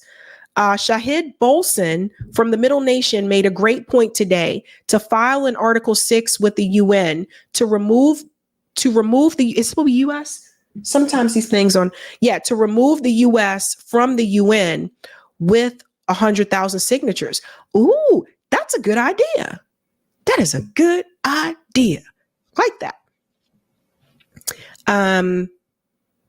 Or maybe, I don't know if you maybe meant Israel or, because sometimes the StreamYard things are different. Shout out to Just Me for the super sticker. Thank you, Shane the Pain. Fire Anthony Blinken, and he's the next CEO of Boeing by next month. That's another thing, too, how these, these, like the Secretary of State, State Department officials, they leave these jobs and they go work for like Boeing. Shout out to Kai McDougal, who's been a member for 3 months. Sup, folks? You know something? What a mess. It's a dang mess. Thank you, Avenge. It's a genocide going on right here in America. Thank you for that. Okay, let's bring up the comment on Rumble. And then we'll go to the next story. Thank you, Goo81. So the settlers and the IDF were not destroying aid trucks and blocking trucks to Gaza. That was caught on video. Exactly. And thank you for this one. Remember humanitarian pause and now 21-day ceasefire. Give me a break. Also, no one in the Arab world respects Saudi, UAE, and Qatar governments. Yeah. Saudi, like I told you, they hop all around. They'll just be like, what's up? Okay. Go ahead and smash that like button, guys. And if you're new, don't forget to like, sub, and share. And we're moving on to some polls, ladies and gentlemen. It's time to get polly up in this bad boy. It is time to get polly. Polly. Time to get that poll. Okay, ladies and gentlemen. Time and time again, you have heard pollsters and, of course, Democrat strategists and Kamala Harris herself admit that she is struggling with Black male voters. But now it's not just Black male voters, because earlier this morning, Morning Consult pollsters appeared on MSNBC and explained that she is now struggling with another population of men. And I want to hear your take on this, guys. I want to hear what you got to say. Let's go ahead and bring in this clip here, because I want to see, I want to see if they're going to, go off on her the way that they did, go off on this group the way that they did with Black men. Let's dive in. A tight race in every battleground state. In the latest survey, Vice President Kamala Harris holds leads within the margin of error in every swing state but Georgia, where she and former President Donald Trump are tied in this poll. Harris leads by 3 points among likely voters in Arizona, Michigan, and Wisconsin. She's also up by 7 points in Nevada, by 2 points in North Carolina, and by 5 points in Pennsylvania. And the one race that she's tied in, Georgia, there's the latest Fox News survey of likely voters in Georgia. That has Harris ahead of Trump by 3 percentage points. Mm-hmm. That, too, of course, falls within the margin of error. So if you look at all of these polls, it's a tie. And you talk to both campaigns, they will tell you it's a tie. Gene, the Harris campaign, it's very interesting. They're sending out messages. You can tell the specter of the Great Pumpkin 2006 continues to rise over the pumpkin patch, and nobody is saying, we feel good. So like, well, I don't know. I don't know. But we finally, we had a long cross-examination last night, Mika and I, with a member, and after about 30 minutes of breaking it down, a couple drinks, they finally broke and said, okay, we feel okay. All right. But nobody's going to say that. All right. How many drinks did it take? For them, two or three, and then a spotlight on top of them. It was really, chained to a chair, a metal chair. But there is, it is. Please come up and have a drink with us tonight. Thursday night in Washington. But seriously, they are so scared. Because what happened in 2016 when everybody was mocking Donald Trump. Who doesn't have PTSD? I know. So you talk to somebody in the Harris campaign, and you have to go deep to find somebody who admit Polls are kind of breaking in our favor. And here shows again, except for one poll, which I won't name, the trend lines have been fairly positive over the past month. No, they've been positive. But If you look at the trend lines, you'd rather be Kamala Harris right now than Donald Trump. If you want to win this election, right? Because you look at the long-term trend line and you see that it has crept up, and then she's getting awfully close to that 50%. And, and Trump is basically steady. He's basically got 45, 46%. I just want to chime in here and remind everybody that Hillary Clinton was sitting at 52%, I believe, around this time when she was running against Donald Trump, and she lost. So see, when he says that 50%, he's talking about the popular vote. The Electoral College is a different thing. Punto, that's it. But he's overperformed his polls in some prior elections. Everybody remembers 2016. Nobody is going to feel confident, and no one should feel confident, because it's going to be a turnout election. I mean, if Harris gets her voters to the polls, they've got the machine out there to do it. But if they get their voters to the polls, then that's a very different story from if they don't. So. And I don't even believe Georgia. I'll be honest with you. I don't even believe that Georgia is tied. I think Georgia's going to Donald Trump. I think some of these, again, it's a poll that was conducted by Morning Consult. So it is what it is. But I just want to remind everybody, we had a similar situation with Hillary, and actually Hillary was performing better than Kamala was. So let me see if I can fast forward a little bit.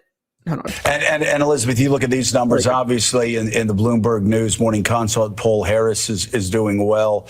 The trend lines are very positive. You go back to before she was in the race and it was Joe Biden, you started to see states like Minnesota, Virginia, New Hampshire suddenly get uncomfortably close.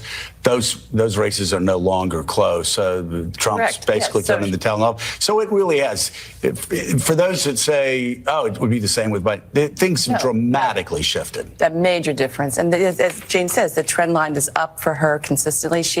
We have polling showing that she is doing better on the economy than she was even 2 weeks ago, that she is beginning to catch up with Trump on her perceptions of who would be better for the economy. She's out there talking about what a rich guy he is and how she's, that she's a capitalist for the middle class. Her speech recently where she made clear, as he is saying, I'm not a Marxist, I'm not a socialist, I'm not a communist, I'm a capitalist, trying to, show friendliness towards business. She's got, a lot of these tax cuts, a lot of these plans for the young people, $25,000. I don't know where she's going to get the money for this, but she's talking about this $25,000 credit for first-time home buyers, $50,000 for startup new businesses. So she's beginning to make inroads there. But I should say, yes, there's a lot of concern about these hidden Trump voters. I can tell you that there are more newly registered Republicans this cycle than there are registered Democrats. Did everybody hear that? So that's important to take in. She said there's more registered Republicans than there are Democrats.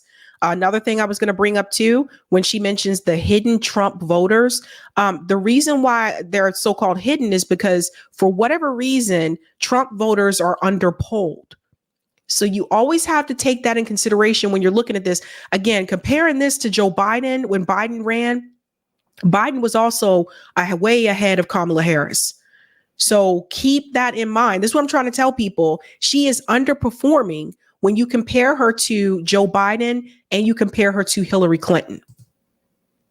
Despite the stories we've been running about all the college kids signing up, and and Trump is doing in that group. He's doing better among younger men of color than you would expect. Right. And Kenny, the one thing that we have heard from the Harris campaign. When she says, then you would expect, why would you expect? See, that goes to show you again how these pollsters and these bougie, peeps, how they put us into boxes and they put us into certain categories where they think we should be. She's like, well, he's doing better with younger men of color than you would expect. What do you expect from younger men of color? They're not like their parents' generation. They're not like their grandparents' generation. I can tell you that much. campaign, even those that will be cautiously optimistic, is that Pennsylvania is the new Ohio. Pennsylvania has had a surge in Republican registration over the past 4 years. So they still believe they can and will win Pennsylvania, but they feel good about Michigan. They feel good about Wisconsin, relatively good. It may be a landslide. Maybe they'll win by a full percentage point in both of those states. But in Pennsylvania, they know it's going to be a fight, and it's going to be a fight because she's doing better, much better among women and most young voters, but older white men, just like people thought after Biden left the race, more of a challenge, pulling them to vote against Trump again. Yeah, I mean, older white men and actually younger white men too, also a bit of a challenge. I mean, everybody heard that? So he said older white men, because they were, polling better for Biden or better for Donald Trump. Then she added also younger white men. So is Roland Martin and all the Democrat shills, are you guys going to come after white men the same way you attacked black men for not supporting Kamala Harris? Are you going to do? Why do you guys think they had those groups pop up called white dudes for Kamala, Caribbeans for Kamala, white women for Kamala, like all these different South Asian people for Kamala? Why do you guys think they had those groups form and pop up? Because they were like, oh, let's try to see if we can get our demographics over and because they already knew she was going to struggle with the Muslim voters, which I'll get to that in just a second. We knew she was going to struggle there because of the genocide. But now they are telling you she is struggling with young white men as well. So I'm just waiting. I'm just sit back. I'm waiting for you guys, all you Democrat strategists, to point fingers at the white guys, the young white guys who are also not going to support Kamala Harris the same way you went after black men. That number they'll like a lot, up +5 in Pennsylvania, because you're right. It's the new Ohio. It's the new Florida. It's the state where they see they have the most problems. And of course, then either the concern or the upside, depending on how you look at this from the Harris campaign's point of view, is that Wisconsin people think will break the same way. That's what they've done traditionally ever since 1980. I think there's one exception. And so if they lose Pennsylvania, what would that then mean for Wisconsin and Michigan? If they win Wisconsin and Michigan, does that mean they're going to win Pennsylvania? But that's why they're putting so much resources into that. But it's men. I mean, I think the real struggle for the Harris campaign is young men, older men, men of color, white men, and they are doing all they can. You can see, I think, all men, honey. All men, honey. Not just black men, not just men of color, not just older white men. What did the pollster just tell you? Men. That's why she's trying to target women. That's why her and Oprah did the thing. And there was a lot of focus on women and what women want and all that kind of stuff, because she's struggling with all men. Now, there may be some men that don't support having a female president. That does exist. It does happen. Some men they just feel more comfortable having a man run the country. There are some men that are like that. Do I think all of the men who don't support Kamala Harris are that way? No. It's her. She has a similar problem that Hillary Clinton had. The girl boss attitude. It's unattractive. And I've said this before. Like, for us chicks, right? It's like American Idol used to talk about this thing called the likability factor. And it's true. I know it's a talent show, but the reality is people actually have to like you. What? People have to like you. And I look back when Kamala snapped at those protesters and said, I'm speaking that girl boss attitude. It's unattractive. I remember when Hillary Clinton called the Trump supporters deplorables or something. What? Deranged people, right? She called people super predators or whatever. Like the snobby elitist attitude. And I get it. She keeps saying that she grew up middle class and all that. I get all that. But that doesn't change the way that people feel about you when they hear you speak and they see your attitude. Because the rule is this: Barack Obama and Joe Biden have been interrupted at rallies by protesters multiple times. And neither one of them responded to protesters the way that Kamala Harris did, the way that Hillary Clinton did. There is something to be said for that. It's her. So I can already hear it now, them saying, oh, it was the men. The men lost it for Kamala. Shame those damn men. How dare they? They're sexist. Get ready for it, guys, because it's coming. If she loses, they're going to blame men and they're going to blame Muslim voters. Because peep this, fam. When I talked to Butch and Jill the other day, here's what they said about the Muslim vote that the Democratic Party doesn't want you to know. It is very clear that there is a certain, segment of the Muslim voting community that has decided to support your campaign. And that is in the swing states where I've shown people those numbers. I want to hear a little bit more about maybe some of the internal polls that you've seen, if you can discuss it. So just to be clear, the Muslim vote has been completely lost by the Democratic Party, and it is not coming back.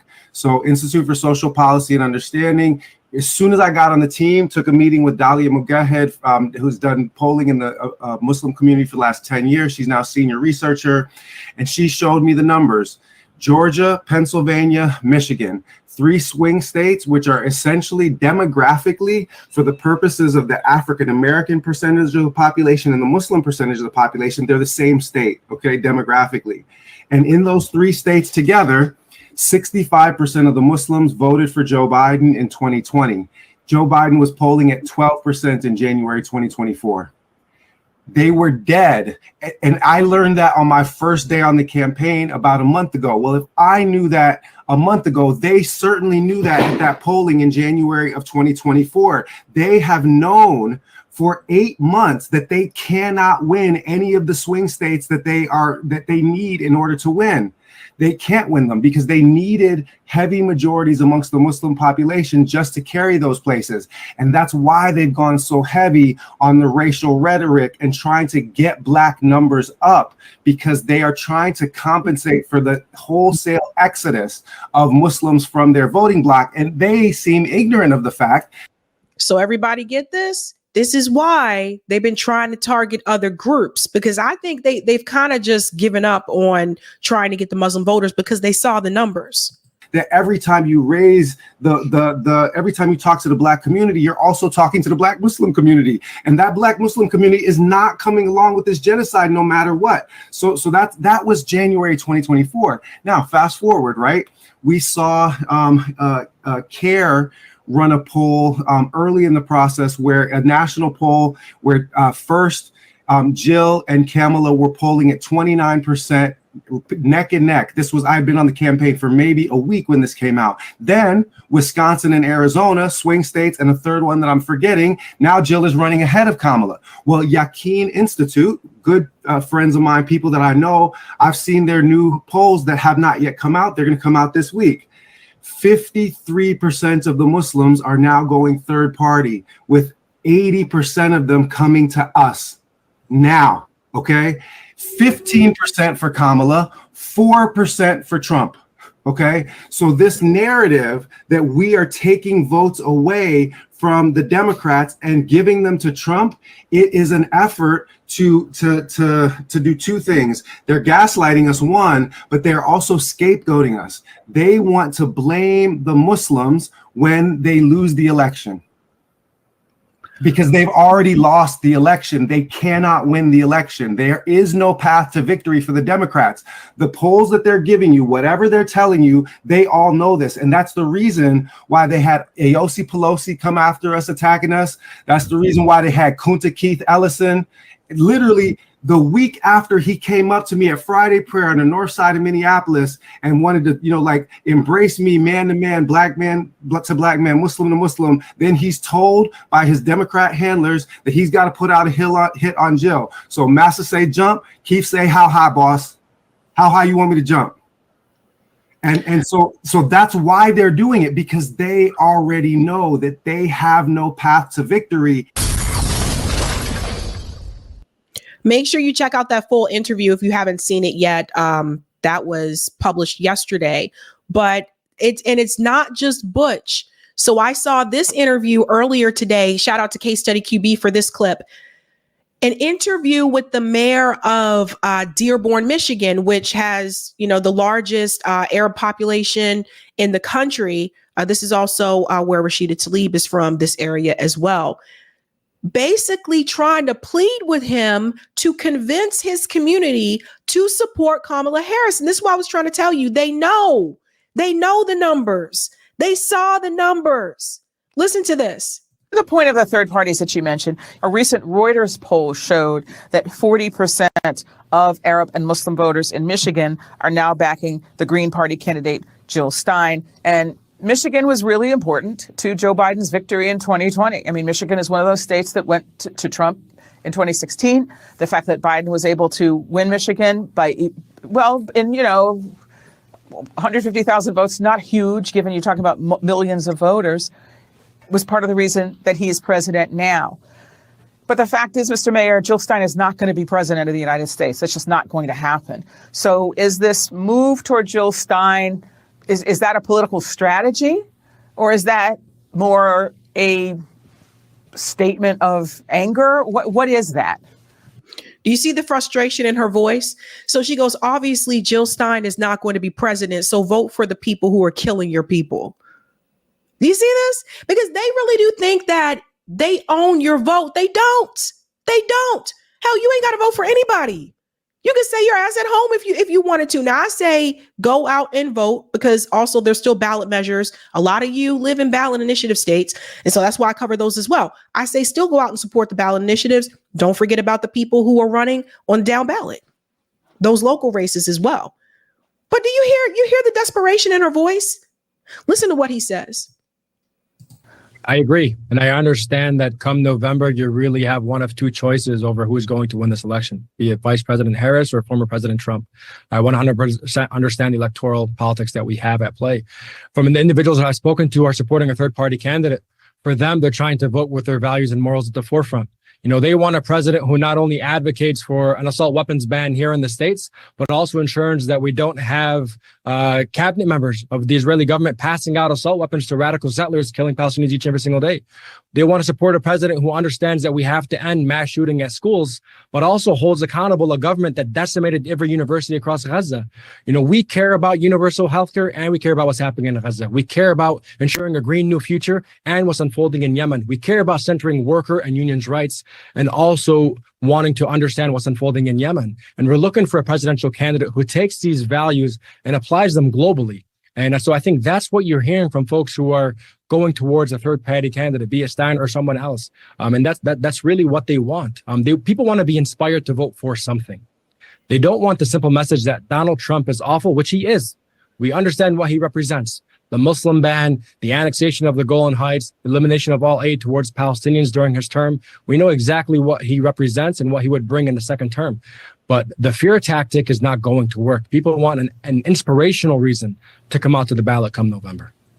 This is a big message that I think everyone needs to hear, regardless if you're not supporting either, Trump or Kamala because of the Gaza issue or not. Because the reality is, I'm really tired of hearing what I need to vote against. And I've heard that this year. I heard it in 2020. I heard it in 2016. What happened to voting for what I'm for? And that's just like, I've heard the Donald Trump shit since 2016. It's 2024. And so for me, I'm like, I want something for my community. I want something for younger people. I want something for the Black community. I want us to get something for our vote. And that's not how it hasn't happened. Not as long as I can remember. So this is the problem that we run into. So I think everyone needs to hear that message. Now, watch this. There's a group called the Uncommitted National Movement, which is a coalition of people who supported the idea of voting uncommitted in the primaries. The group claims to have about 700,000 people who support it. And last week, the movement announced it won't endorse Kamala Harris, but they did urge supporters to vote against Trump and avoid third-party candidates. So what does that mean? I understand you don't speak for this group, but what does that mean?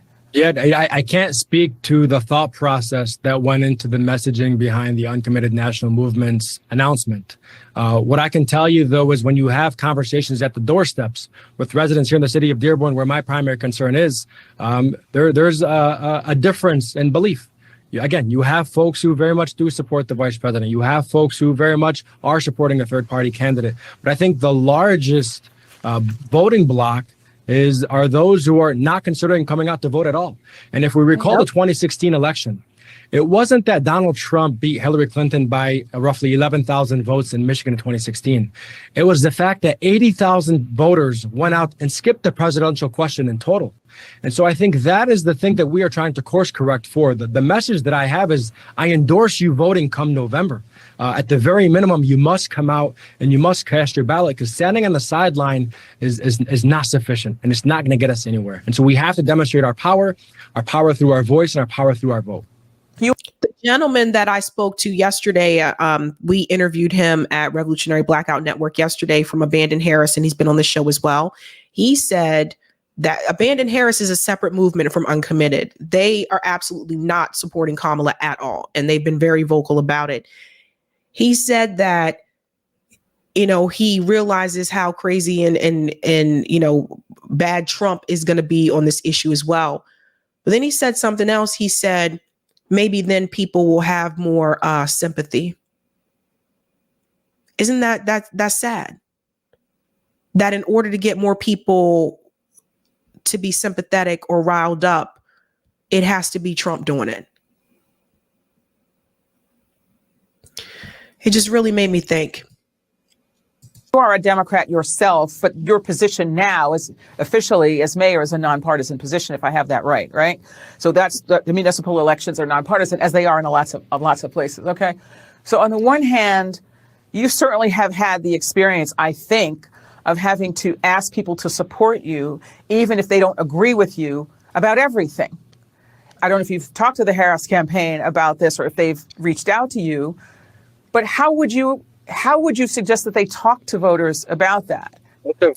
Talk to voters about it? So she didn't do her research, right? Because they have been begging Kamala Harris for the longest time. First, it was just the ceasefire, but then things continued to get even more crazier from Israel. Then it was ceasefire, arms embargo. And Kamala Harris, I think, could get some of those voters back if there was an arms embargo. But she won't do that. That's why I said she's moved on from them, and let's focus on what other groups that we can get, because she's not going to go against the Israeli lobby. That's just the reality, folks. So you see what's happening. Very difficult conversation. I mean, how would you approach a resident who had lost 70, 80 plus family members and tell them, regardless of what you've lost, the choice is between two, and you must still cast your ballot one way or the other? It's not an easy conversation to have. Here's what I can tell you. For the last 20 years of my life, Arab Americans and Muslim Americans have made secondary the issues of foreign affairs. I can't tell you that between Bush, Obama, Trump, or Biden that we have had alignment or agreement on their global policies. That's not been the case. What you're hearing now in this election that's different is, I have been the first to say, and I put so in my op-ed, the transformative policies of President Biden are likened to those of Lyndon B. Johnson or FDR. But a genocide outweighs all of this. The conflict we're speaking to is unprecedented. You're talking about 2.2 million people where 100% are displaced, where whether you're looking to the health ministry numbers or the Lancet Journal publication, the deaths are somewhere between 40,000 and 180,000, the majority of which are women and children, and 90% of civilian infrastructure has been decimated. The UN estimates place that it would take over a decade just to eliminate the rubble, and it would take multiple decades to rebuild. We see what's happening now in the West Bank, where the Al Jazeera offices have been shuttered for the next 45 days. We see the expansion of the war throughout Lebanon. And again, I'm getting phone calls from close, immediate family members saying they're trapped, or they have been killed, or they have been injured. And we're expected to say these issues are to fall secondary. And so I think the grace that has to be awarded to this community and this point of time is that this issue is as has to be as prioritized as those that I spoke to domestically. Has the Harris campaign reached out to you? Or have you reached out to them? There have been many conversations when we first started with the Biden administration leading into with Harris campaign individuals. And we've expressed these points time and time again, that when it comes to this community, here are the things that they're looking for. At this point, it's beyond the ceasefire. We have to understand that Benjamin Netanyahu and his cabinet are not looking to end this conflict. He's looking to retain his political position within his government. And he's doing all he can to avoid a hostage deal, to bring all the hostages and prisoners home, and to allow unfettered access to humanitarian aid. You can't keep giving this tyrant access to all the weapons and bombs that we manufacture. An arms embargo needs to be imposed in order for us to bring him to the table so we can put resolution to this conflict that's unfolding and hopefully put forward a just solution in establishing a Palestinian state to end this conflict once and for all. The former president, the current candidate, Republican candidate, is not an untested quantity. It's not a hypothetical. He's made it clear where he stands. I mean, here's a person who used Palestinian almost as a slur. I guess what I'm saying is it's a known quantity who's made it very clear that he stands solidly with Israel. I know that So has Kamala. So has Kamala Harris. Do you get what they're doing? They're asking them, vote for the people who killed your people. Like, this is insane. Promised, and he has asserted that he will bring Middle East peace. He has asserted this. I know he's asserted this to constituents of yours in various ways. But his method of doing so, I find, would not, I would venture to say, would not be pleasing to most of your constituents. And so then the question becomes, what if Mr. Trump wins and all the things that you have supported and worked for and care about are undone? How will you answer that? Honey, Gaza is flattened. Gaza is flattened. Okay, Israel just did the largest land grab in the West Bank. What are you talking about?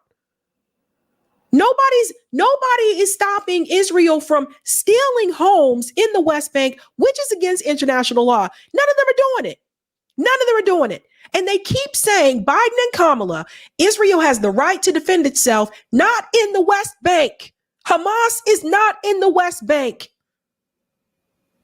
They don't talk about the West Bank because then they have to admit the racist, supremacist ideology that exists with the state of Israel, that they support, that they back, because they're taking money from the Israeli lobby. That's why. How can you stand there? How can you stand there and point to your competitor and say your competitor is racist and da-da-da, and both of you support this racist, genocidal state? Both of you. There's no way. No freaking way. I am doing all that I can to prevent Donald Trump from being reelected. And what I'm trying to do is use a platform that I have and urging the vice president to chart a new course on what's happening. Not because Dearborn residents are asking for it, not because Arab Americans and Muslim Americans are asking for it, because the center of the party that she represents, the center of this country, has moved on its issues. Whether it's an arms embargo, pursuing a ceasefire, ending the conflicts overseas, these are all things that everyday Americans are calling for. And so if we can uphold that value and heed the concerns of Americans from coast to coast, we can work collectively to rebuild the coalition to prevent the reelection of Donald Trump. But this is not about moving a constituency that is feeling deep pain. This is about moving a candidate who is seeking the highest office in the globe on issues of morality. And that is what we're trying to do in this moment of time. Obviously, elections start soon. And that's why we are urging with all the power that we have. That's why you see a muddied rollout from the uncommitted national movement on messaging, because we understand what Donald Trump represents. Nobody is here to debate that by any means. We understand that ultimately you have a binary choice come this November.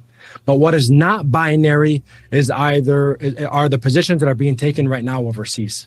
And we have to usher in a new era to bring about just solutions to these decades-long conflicts. Without so, you're really losing people and leaving them behind at the wayside. Before the point of yeah. So again, it's true. Like, they want people to just come out and vote for bathtub greens with no substance. And he said something there that is so eloquent. He said, it's not about trying to move the voters. It's about moving the presidential candidate. It's about moving Kamala Harris, because the reality is they're not going to waver on their demands for there to be an arms embargo and a ceasefire. Kamala Harris is the one who would have to move. So for all the people who are shaming, first of all, don't shame these people.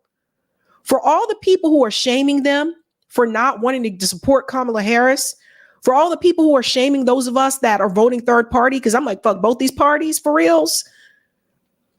You shouldn't be mad at us. Your anger is misplaced. You should be upset with the administration at hand and what they are doing. And I can tell you one damn thing. As a Black woman, I know what that is like. I know what it is like when I see these kids being killed in Gaza, when I see like Israel kicking people out of their homes, stealing their land, I understand it. Because some of those things were done to us. That would be like asking me, you want me to vote for the slave masters? I don't think so. I don't think so, fam. And what kills me is you have a Black woman there trying to push it. She's trying to push it. And it's just like, what are you doing? Instead of allowing, having Christina Amanpour do her own damn show, because that's Christina's show. You can never reward an oppressor for oppression. Say it with me. You can never reward an oppressor for oppression. And you cannot reward the entity that is giving the oppressor the tools that they need to dismantle the people. Period. Brianna Joy Gray pointed it out. I am struck by the fact that Kamala could win the swing states necessary to win the election, but she also has little regard for Palestinian lives, that she'd rather lose the election than support a weapons embargo and end a genocide. And she's referring to this article here. Poll shows backing Israel arms embargo would help Harris in 3 swing states. I mean, it's common sense. Clara Green has questions. Clara is like, I truly think Kamala can win, but we are 40 days from the election day. The campaign seems to have only one strategy: digital. Not a single canvasser has knocked on my door. In Southwest Atlanta, hearing Dems are solely using volunteer canvassers right now, no paid. What is the plan here? So that's someone who wants to support Kamala Harris. Margaret says they've lost Georgia and have probably concluded that there's little value in spending money on the effort there. So I guess that's Margaret knowing a little bit more than the rest of us may know there. But this is a mess. I really do agree with Barack Obama when he said that there should be an open primary, and he wasn't ready to get behind just quickly endorsing Kamala Harris, because the reality is she is a part of the Biden administration. And when people talk about the genocide, you are going to be connected to that, especially your own statements recently don't help you. But the reality is they would have been better off having an open primary. Oh, wait. Didn't people try to do that? I think people tried to do that. And the DNC said, no, there will be no primary. Joe Biden is the nominee. That's how they got here. So don't get mad at me. Let's go to some of the comments here. Thank you, Roger. Bolson mentioned that when Nick interviewed him. Thank you, Janice. Lying to Congress, a federal offense, equals a prison term for 5 years. Blinken should be prosecuted, then sent to The Hague to pay for his international crimes also. Anita, remember the networks give former State Department people host jobs interviewing military and former CIA staff. That's true. Shane the Pain. Anyone think it would be a tie if they actually gave third-party folks a little more airtime? These fools are stale. If third-party candidates were on the debate stage, I don't even think it would be as close. You know, that Breakfast Club interview really helped out Jill a lot because there were a number of people in the comments. They were like, I didn't even know about, I didn't know this was another option. Thanks, Roger. GDMSBSC still got these old MFs working there from Obama years. Yeah, it's the same people. Thank you, IBN. Issa. 3 of my Mexican-American cousins admitted they're registered Republican, and like Trump, they live in Arizona and Louisiana? Interesting. Sunshine, I'm in Michigan. No way Kamala's getting votes from not just Muslim, all minority. You know what? Rome was telling me that the other day. My comrade Rome, he was saying that he doesn't think she's going to win Michigan, not just because of Gaza, but something about the auto industry, which I have to look a little bit more into that. JB says, we also can't forget the judges that are on the ballot. That's right. Don't forget, you do vote for judges too. Don't forget that, guys. Thank you. None of your business. I still own the voting machines and polls. Thank you, Sylvia Pena, for the super sticker. Thanks, Phenomenal Mysticism. The uncommitted movement should have advocated for submitting blank ballots if they didn't want to endorse anyone. What they did was cowardly. Yeah. But again, that was the leadership. That wasn't everyone within the movement. Because I've interviewed people from in the movement and they didn't agree with what the leaders were doing. Sabrina. Hey, another Sabrina. What's up? They are insane. I had someone tell me Kamala had to say she was Indian to win Indian votes. I'm like, do you hear yourself? This is what this country has become. That's crazy. Thank you, Sugar Free Mars. Love your work, sis. Thank you for raising the consciousness and providing intelligibility amid the chaos. I shouted you out on one of my vids today. Oh, thank you. And welcome. Rumble Rants, I think. Rumble Rants, if we have any there. And then we're going to go to the final story. Bum, bum, bum, bum, bum, bum, bum, bum, bum, bum, bum, bum. Hey. Thank you, Q. 21-day ceasefire benefits Israel so that they can get more weapons or continue with the genocide in Gaza and the West Bank and focus on Jordan. That's a good point. Thank you for this as well. I would recommend interviewing Craig Mockheiber. I interviewed Craig. I need to bring him back on. He's written articles saying mainstream media can be tried in the ICJ, ICC for complicity in genocide, similar to Nazi media World War II. Yeah, I do need to invite him back on. Thank you for that. And thank you for this one as well. When they said Michigan is in the bag for Kamala, really, ? Dearborn, everyone. After the smear job on Tlaib and protecting Nessie for prosecuting student protesters while not prosecuting Flint water. Yeah. Is Hawaii going to keep going blue? No money for you, but Israel, here is 20 billion and another 160 billion for Ukraine. Yeah, I think Hawaii will, to be honest with you. Thank you for this as well. Keep in mind, Dana Bash told that mayor there is no occupation when Jews were there 3,000 years ago. And we've talked about this before. At one point in time, Jewish people and Arab people lived together in peace in that region. But that was before Zionism. So people have to understand that, And thank you for that as well. Boycottthewitness.news BDS. Thank you. Thank you, Roger. Sab, when Trump spoke down to protesters, they said bad. Cam does it, it's celebrated. Also, let's not run away from being blamed, but embrace it. Then use it as leverage to get what we want next time. Also, this election almost over. Next year, when we start talking about midterms, let's start over emphasizing the 36 gubernatorial elections, which is more important to your daily life than the president. That is a good point. We are moving on.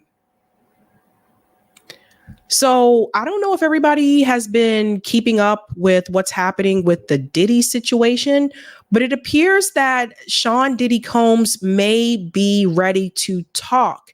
And you know who else has been doing some talking? Suge Knight. Suge Knight called from the jail, called into News Nation, and he's trying to let everybody know that Diddy is just a drop in the bucket and that we should be looking at people who are higher up. In short, Suge Knight named names. But Sean is ready to talk. We'll talk about this and we'll get into that video clip. Sean Diddy Combs wants to testify at his trial. His lawyer says, I don't know that I can keep him off the stand. So it sounds like his lawyer does not want him to talk, but he does. It says here, I don't know that I can keep him off the stand. He is very eager to tell his story. And he said that to TMZ. He goes on to say here, when contacted by CNN, a representative for Combs declined to elaborate on his lawyer's comments or say whether Combs will, in fact, take the stand. A source with the knowledge of the current case tells CNN that the discovery phase has not begun, so it is too early to confirm any witnesses or individuals who could be called to the stand during the upcoming trial.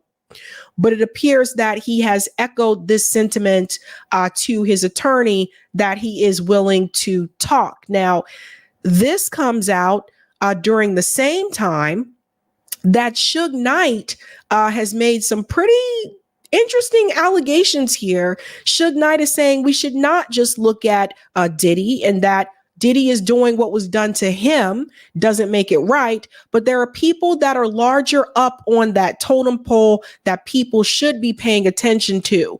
And he also mentions Jennifer Lopez.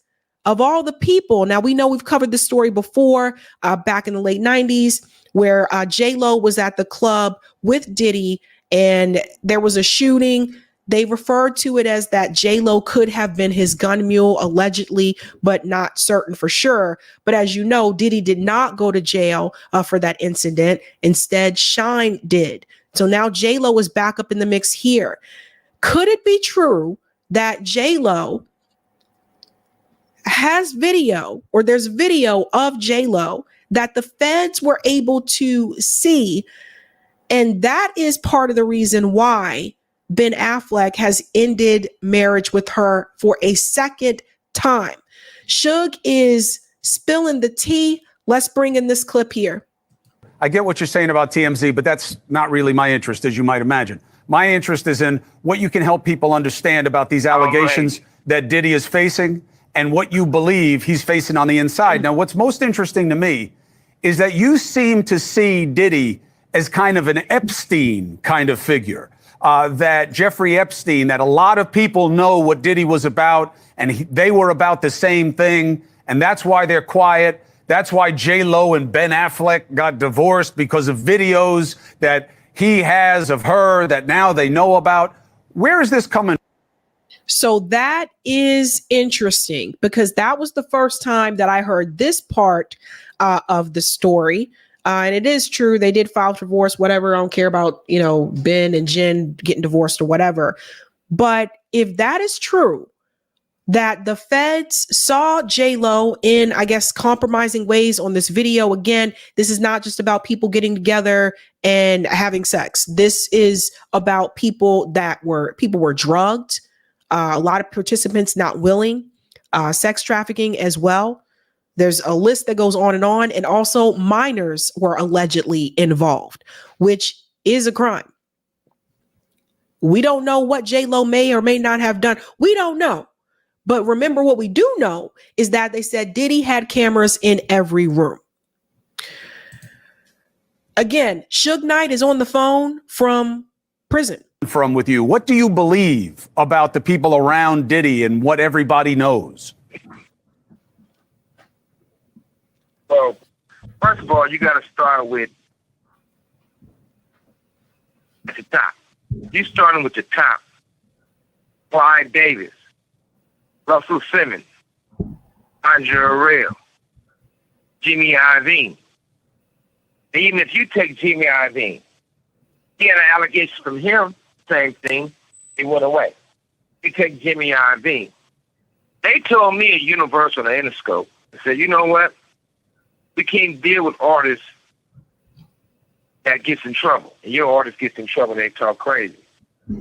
This call and your telephone number will be monitored and that happens. That's the prison operating thing there. What was interesting there is Clive Davis's name doesn't surprise me. Russell Simmons has had allegations brought against him before as well, a couple years ago. But from what I understand, Russell Simmons no longer lives in the U.S., so he probably knows this was about to go down at some point. Recorded.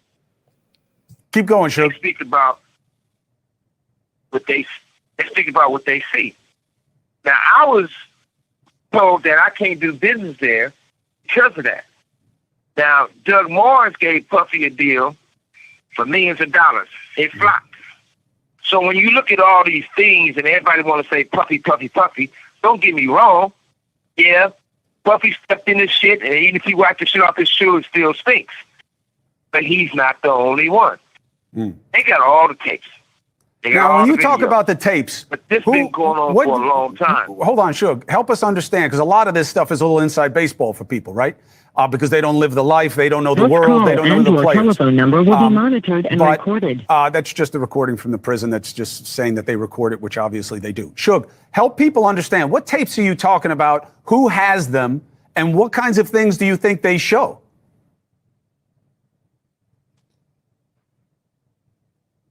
Well, number one, luckily, I wasn't their first choice, their second choice. I wasn't no choice to be at those freaky parties.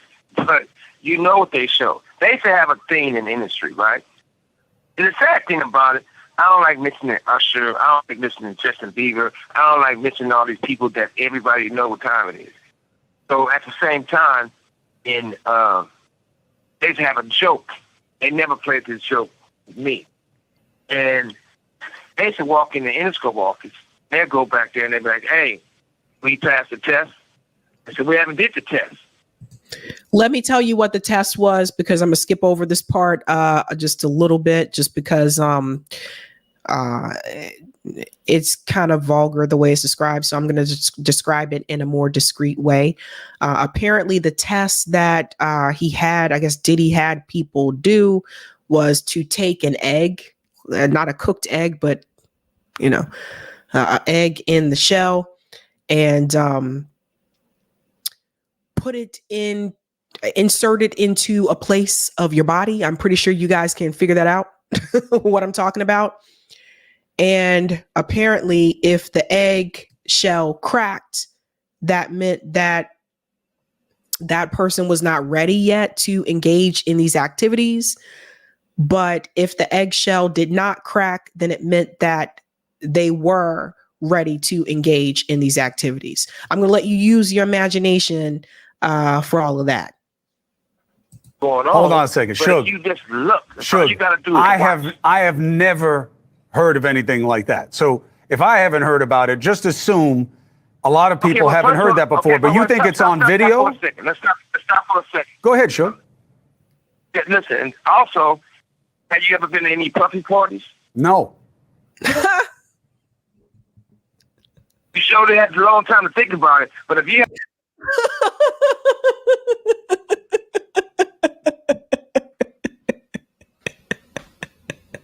Look at the look on Chris's face, because he said, "Have you ever been to a puppy party?" He's like, "No." Haven't been in those butt naked parties. Even some of the preachers been in those parties, and they wasn't on their knees praying for God. See, they was praying for somebody to have come real quick or something. But I wasn't there, but there's proof of it. But at the same time, everybody want to look around and act like something going on that wasn't right. It's the facts of life in the industry, not for the people who don't get in. So everybody, you got to look at it like this. When you see a beautiful woman or you see a handsome man, and it was like that all their life, from elementary school to junior high school to high school, if they forced to go to college, right? They always knew they had something special about themselves. If you take some of the Hollywood executives or some artists, they might have been the ugly duckling for a long time before they had the teeth fix and lipsticks and nose fix. all the work done. Underneath, they still the young people with no confidence.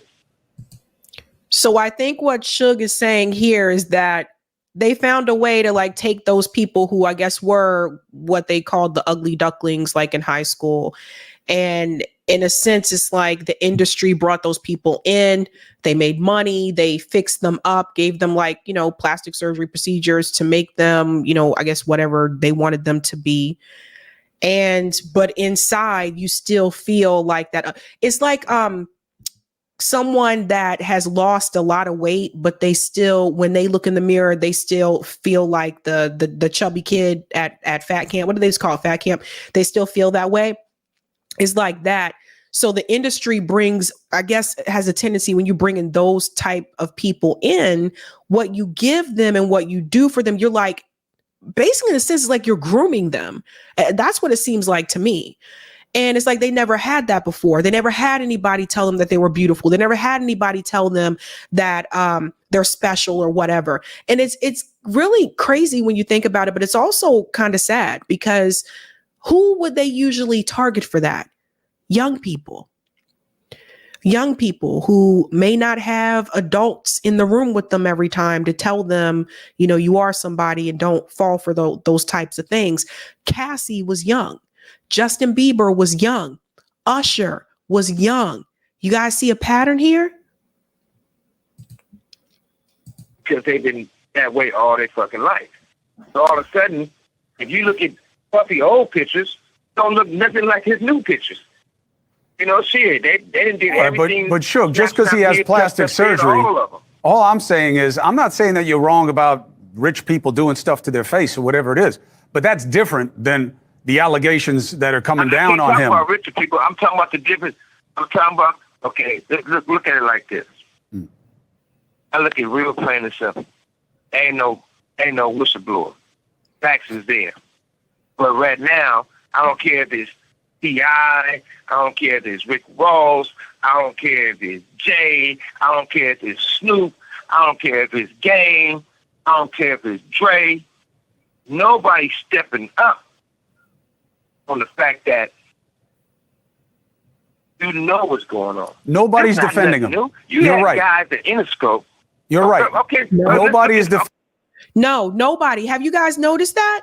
Have you guys noticed that Snoop, Dre, none of those guys that are any of the other guys in the music industry, have you noticed none of them are defending Diddy? None of them. That right there should tell you something.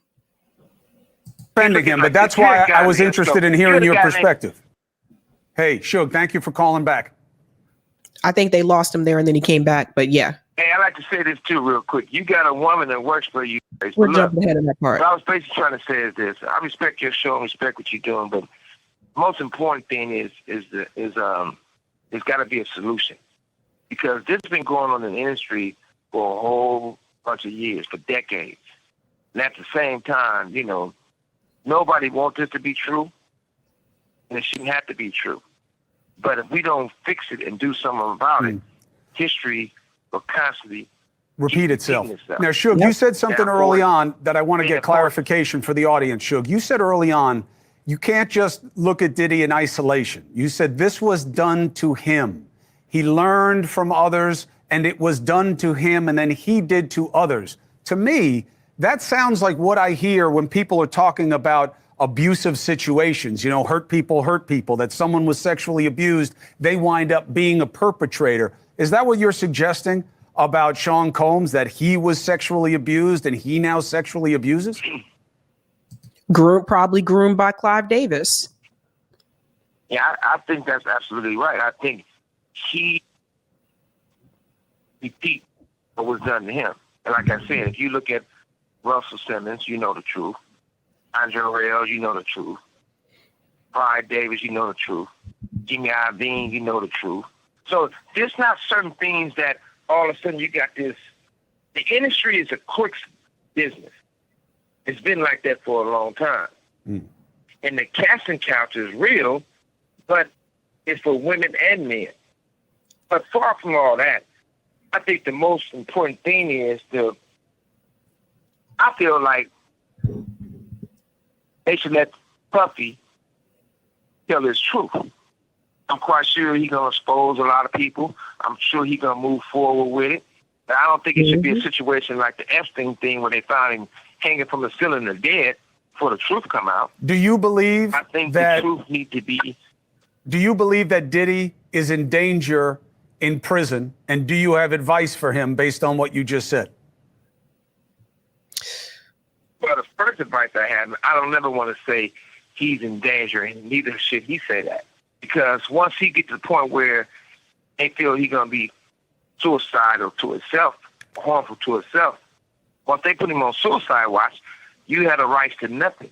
No socks, no drawers, no T-shirt, no blanket, no sheets. You asshole naked in a cell as a crazy man. So he definitely don't want to do that. So let me pause here for a second. Did everybody capture what Suge Knight was saying there? He said this has been going on for decades. Notice he doesn't sound surprised by it. Like Cuomo seems a little bit surprised. I think the rest of us might have been a little bit surprised. I mean, I've been hearing about this stuff for, I say the past couple of years, there were rumors about this.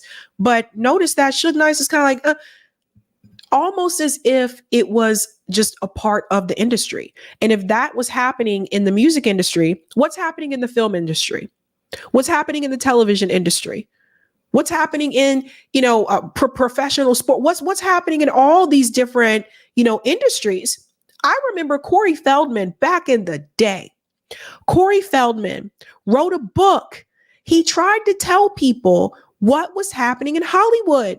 He tried to tell people that there were producers and big time people in Hollywood that were sexually abusing kids. He tried to tell people Corey Feldman and Corey Haim were blackballed after that. Done. I bet you some people feel like they wish they would have listened to Corey Feldman. Other advice I would tell him, maybe he should get on the Jewish diet. Because the kosher meals is way better than the food somebody else is making for you. At least they're going to come hot. They're going to come sealed, and you got to be the one to open them. That's very important. What about people trying to hurt him? Go to jail. I mean, one of the things is this. I don't care who you are. Prison and jail is a negative environment. If somebody can do something to them and get a name for themselves, they're going to actually do it. Or they can do whatever they feel they got to do to prove themselves. But we also got to learn. We got to learn from our mistakes. Everything don't have to be a mistake. You got to better yourself. But we all know what we sign up for in life. So if I sign up to be a football player, I knew I'm going to get hit and I'm going to hurt some motherfuckers too. If I signed up to be in the music business and the entertainment business, if you fight for right and being a black man, there's certain things you got to look at for some challenges. If they can't take the money from you, they take you from the money by putting you in prison. That's a fact.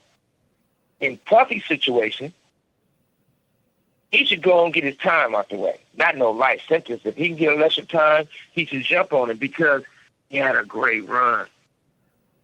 I'm in prison right now. I had a great run. So I don't go mad. I don't wake up mad. I've been locked up for 10 years, and I ain't had a bad day yet. I don't even remember why Suge Knight is in prison. I do remember Vanilla Ice said that Suge Knight had him dangling out of a window or something like that. Like Suge Knight tried to beat him up and was dangling him out a window or whatever.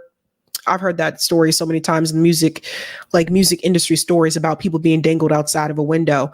But I don't remember why he's there. I just thought about that. I'm like, why is Suge Knight in jail? But it makes me wonder, are other things going to come to light along with this trial? If it does go to trial, which I think it sounds like it's heading in that direction, are other things going to be revealed? We're talking about Diddy and Tupac and Biggie. Is there things that are going to come out about that?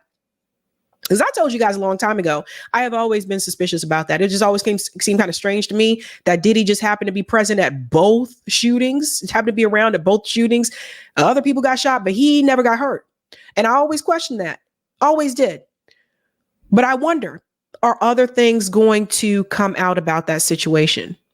One thing I think that we all have to remember, again, this doesn't mean that it's just Diddy or Clive Davis or the other people that Suge Knight mentioned, in this interview. I'm pretty sure there are more people that have not been named. And some of those people may surprise you.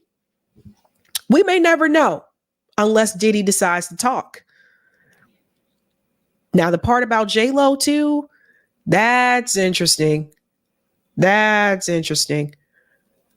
So I don't know, but I will say if he does decide to talk, it sounds like a lot of people are going to go down. And if a lot of people go down in the music industry, next person I'm looking at probably would be like Jay-Z, because I've heard some stories about Jay-Z as well. So if those are true, he would probably go down. But if this seriously crumbles the music industry, maybe that's what needs to happen. Because it sounds like, from what I was hearing from Suge and all these other people, sounds like to me the music industry got away from being about music. That's what it sounds like to me. I don't know about you guys, but I really enjoy going to live venues for local talent. I like going to go see local shows, and I've seen pop star concerts and all that stuff too. But I feel like I have more fun when I just go see a local band.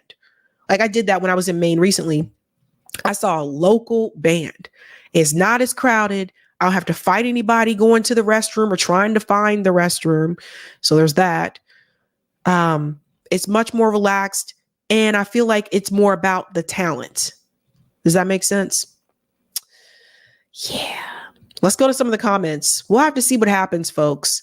Thank you, Anita. Have you interviewed Richard Medhurst? I have not. I do not have contact info for him. He's another one I don't have contact info for, but I'd love to talk to him. Thank you, Edward. No reparations, embargo, universal health care, no vote.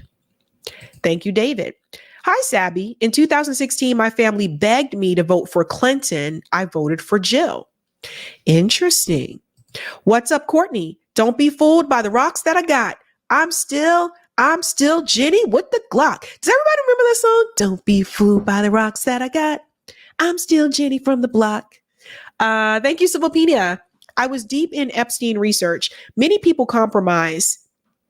Oh, Alan Dershowitz. Only Ghislaine is detained. The silence is deafening. Let truth prevail. Sabrina says, everybody quiet except Suge and 50 Cent. Exactly. Follow 50 Cent on Twitter, because he's been talking about this forever, and he's making some pretty interesting tweets about this situation. Where are we now? One sec. Sorry, guys. Told you I got the sneezies. Thank you, Randy. Don't forget about DJ Khaled. He's been in the background of a lot of pictures. Yes, he has. And he's been very silent about Gaza, too. For those who don't know, DJ Khaled is Palestinian. And he's been silent about that. He said a damn word. Sunshine says, live from prison. God, I love it. You know what? Chris Cuomo might have found his new niche. Maybe that's his new thing. This could be a series, live from prison with Chris. Thank you, David. Sabby, did you know the president and the first lady of the Dominican Republic are half Lebanese? I did not know that. That's interesting. Thank you, Brendan. The empire is held together by bread and circuses, and Diddy is one of the ringleaders of the circus. Don't let this turn into another clown show. Thank you. And I think I have a Rumble rant as well, Eric, and then we can finish up the BIs for Arizona, I think. Based. Okay. Thank you, Goo81. I wish Usher, Pink, Jay-Z, and Kevin Hart mask off. Like the great prophet Cat Williams said, along with Diddler being caught. Guys, remember, Cat Williams said, all lies will be exposed. Thank you for this one as well. Also, I wonder if something was on tape regarding Biggie and Tupac's deaths. Makes you wonder, huh? Since we mentioned in tapes. I also wish Eric Adams were in those puffy dances and got found. I think Eric Adams might be turning himself in. Not only crumble the music industry, but continual crumbling of Hollywood. And thank you for this one as well. Minneapolis Police Department just hired a female Somalian non-citizen celebrating hope and change. I don't know what that means. I'm not sure what. And thank you, Roger. Sabby. That wasn't news to me. He spilled more with that interview he did with Patrick Bet David 5 months ago. Peep this, and you can put it in the chat. Thank you very much. I haven't seen PBD in a while. We're going to finish the Arizona ballot measures. These items will be on the ballot this November. So we're going to go ahead and finish this. Ranked choice voting. This is a big one. A lot of people talk about ranked choice voting. If you're in Arizona, this will be on your ballot. Arizona Proposition 140, single primary for all candidates and possible ranked choice voting general election initiative. Say what? A yes vote supports this ballot initiative to change the state's electoral system, including replacing partisan primaries with primaries in which candidates, regardless of partisan affiliation, appear on a single ballot and a certain number advance to the general election, such as top 2 or top 4 primaries.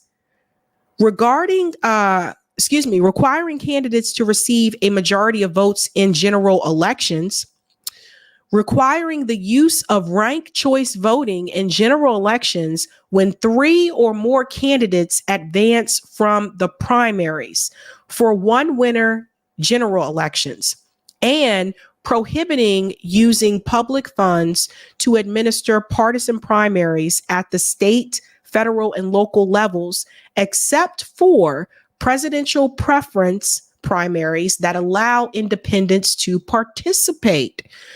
Okay, Arizona. Arizona has a pretty large independent population. Note, please read the text, the red text in the next section. I know it's long, but very important for Arizonans to understand. So here we go. In the existing system, Arizona has semi-closed partisan primaries in which voters registered with political parties choose their party candidate for the general election. Independents can participate in one party's primary. The candidate who receives the most votes advances to the general election, where the candidate competes against other political party nominees and independent candidates. Voters elect 2 candidates per district for the Arizona House of Representatives, in which case 2 candidates can advance from political parties' primaries. For Proposition 140, there will be no partisan primaries. Rather, candidates would appear on a ballot and a certain number would advance to the general election. Does everybody understand that? I want to be that very clear what this is about for Arizona. Candidates could list their partisan affiliation, and political parties could endorse candidates. The Arizona state legislature would need to pass a bill to determine the number of candidates that advance from primary to general election. This could be top 2 primaries, like those used in California and Washington state, top 5 primaries, or a number in between. In Alaska, for example, top 4 primaries are used. For the 2 winter elections for the Arizona House, the number of candidates advancing from the primaries could be from 4 to 7. Legislators would have until November 1st, 2025 to get this passed. Should that not occur before the deadline, the Arizona Secretary of State would determine the number of legislators and could change the number after that, but not for 6 years. For the general election system, in the existing system, the candidate who receives the highest number of votes is elected to the office. With the Arizona House, the 2 candidates who receive the highest number of votes are elected. This is known as plurality voting system. For Proposition 140. Candidates would need to receive a majority of votes in general elections.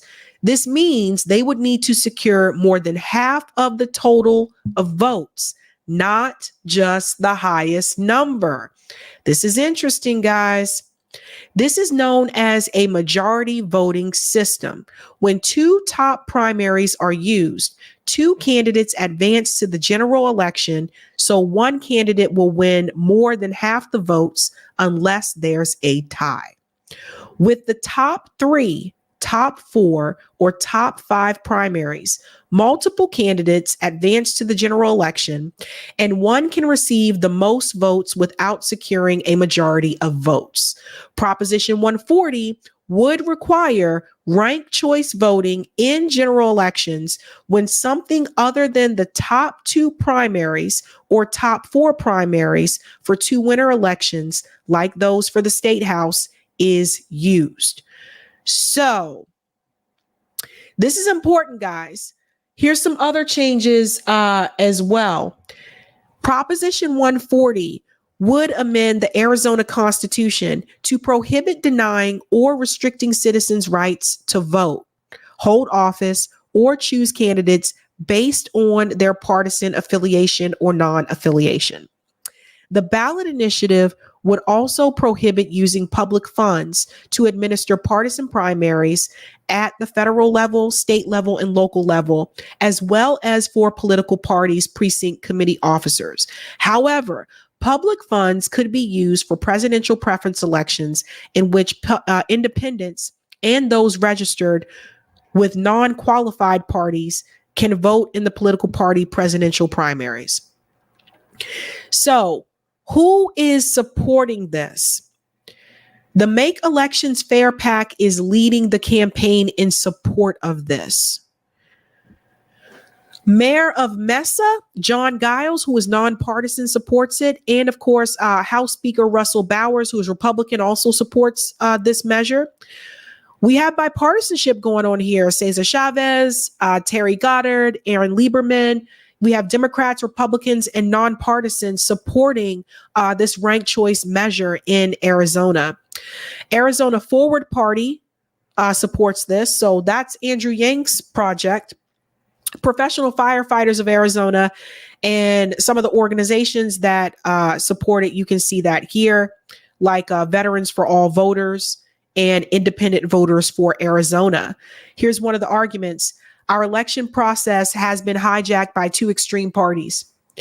The two parties have become much more extreme over time in their views and how elections are run because it attracts money and influence. A majority of people have chosen to disassociate themselves from those two parties.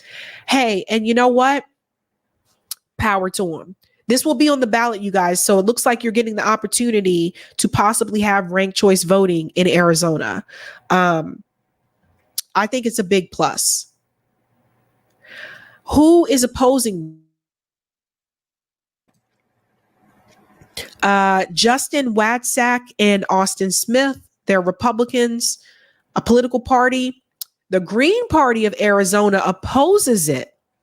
And the Republican Party of Arizona opposes it. This is interesting. Organizations, Arizona Free Enterprise Club, League of Women Voters of Arizona, oppose it.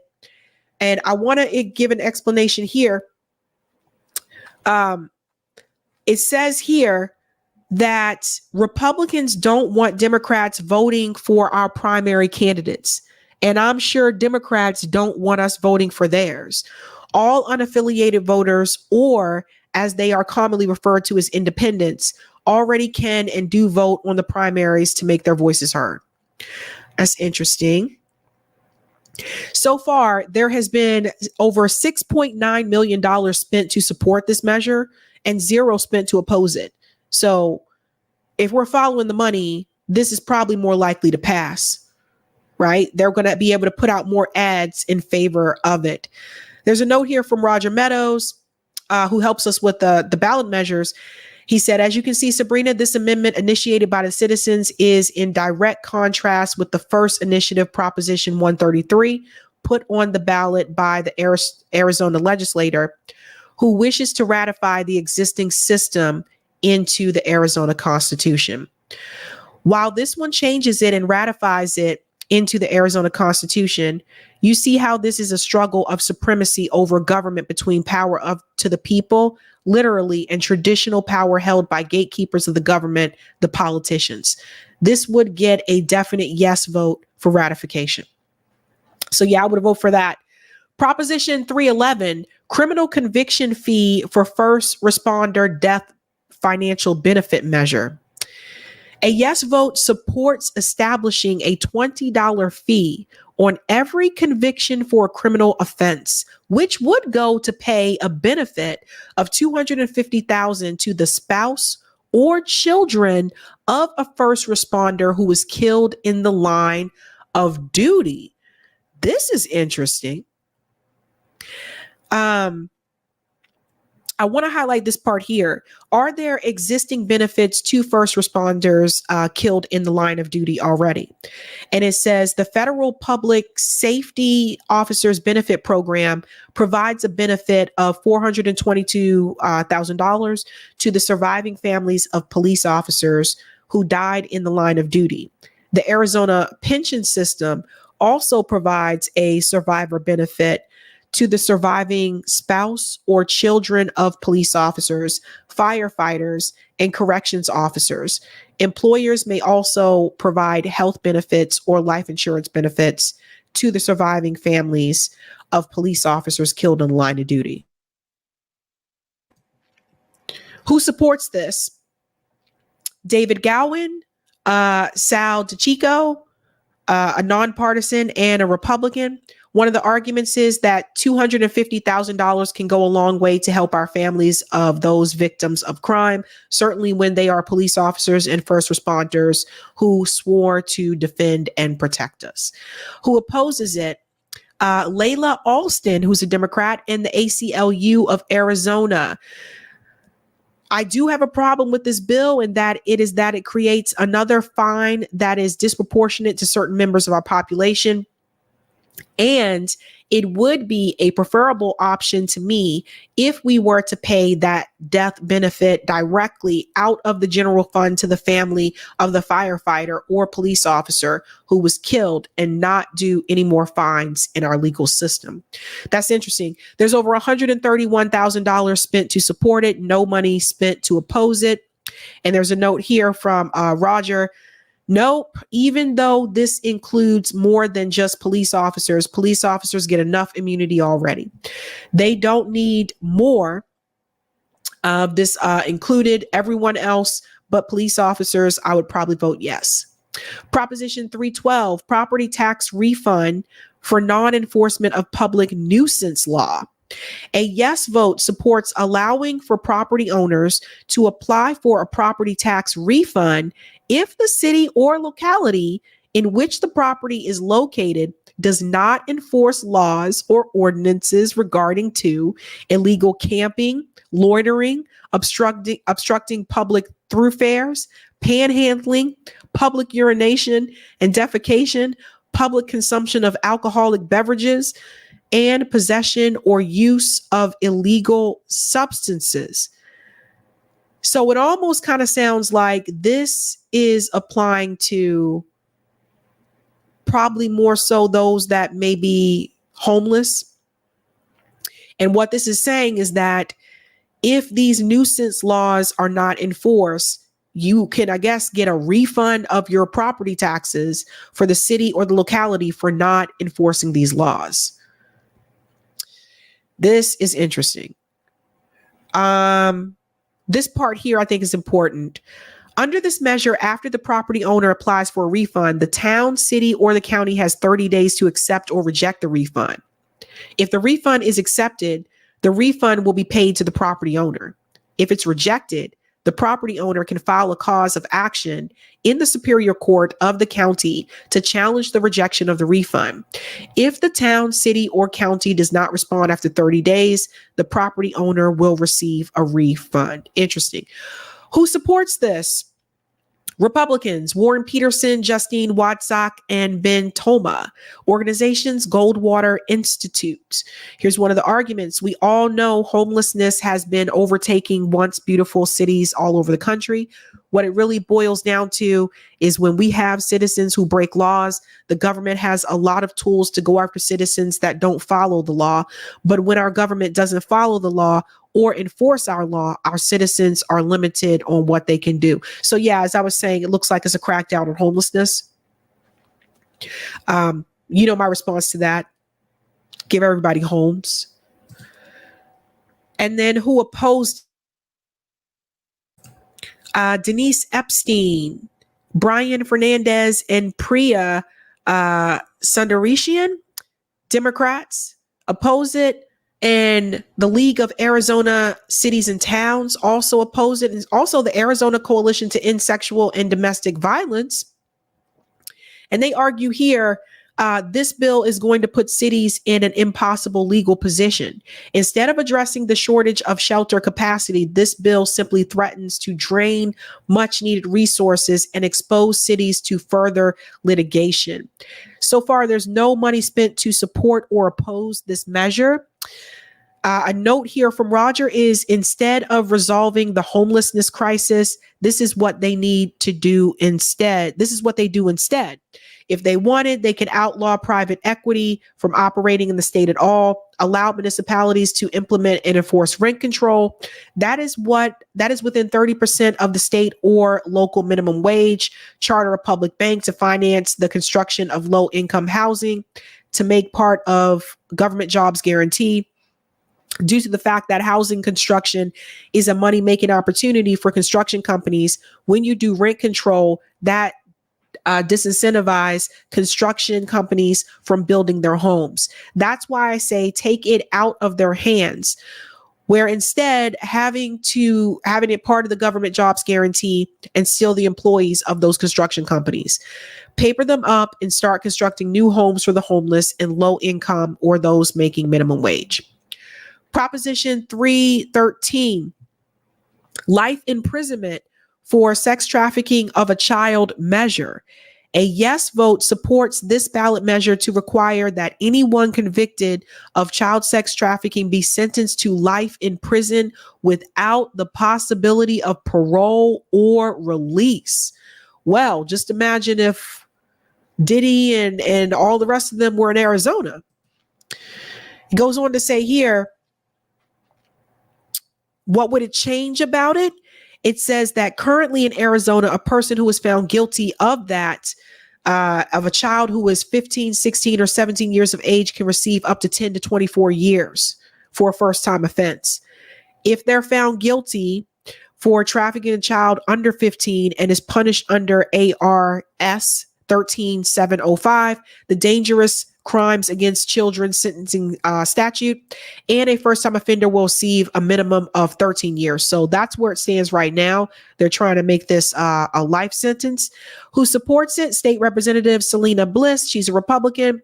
Organization Center for Arizona Policy and Common Sense Action for America. One of the arguments, we're sending a strong message here in Arizona that our children are not safe, not now, not ever. Who opposes it? Denise Epstein and Annalise Ortiz. These are Democrats. Also, the League of Women Voters of Arizona. And they go on to say here, this is something that the experts in trafficking know. It happens that there are victims who are used to coerce other victims into the trade. That is a harsh reality, and we do not want those minors who have been severely traumatized locked up because of that bill. That's interesting. There's no money spent to support or oppose. And a note from Roger here says what Senator Mitzi Epstein said about minors can also be the ones going to prison for being coerced by adults should be given pause to. Proposition 314, Immigration and Border Law Enforcement Measure. A yes vote. This is interesting. Making it a state crime for non-citizens to enter the state at any location other than the port of entry.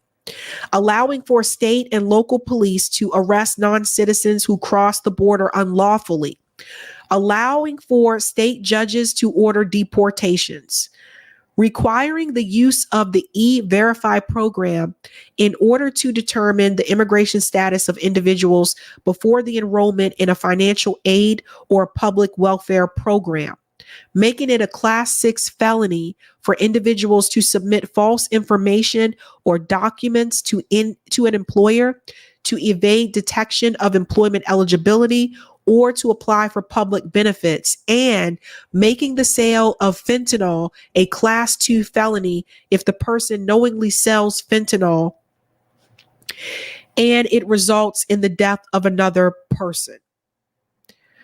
Who supports this? Republicans. One second. Republican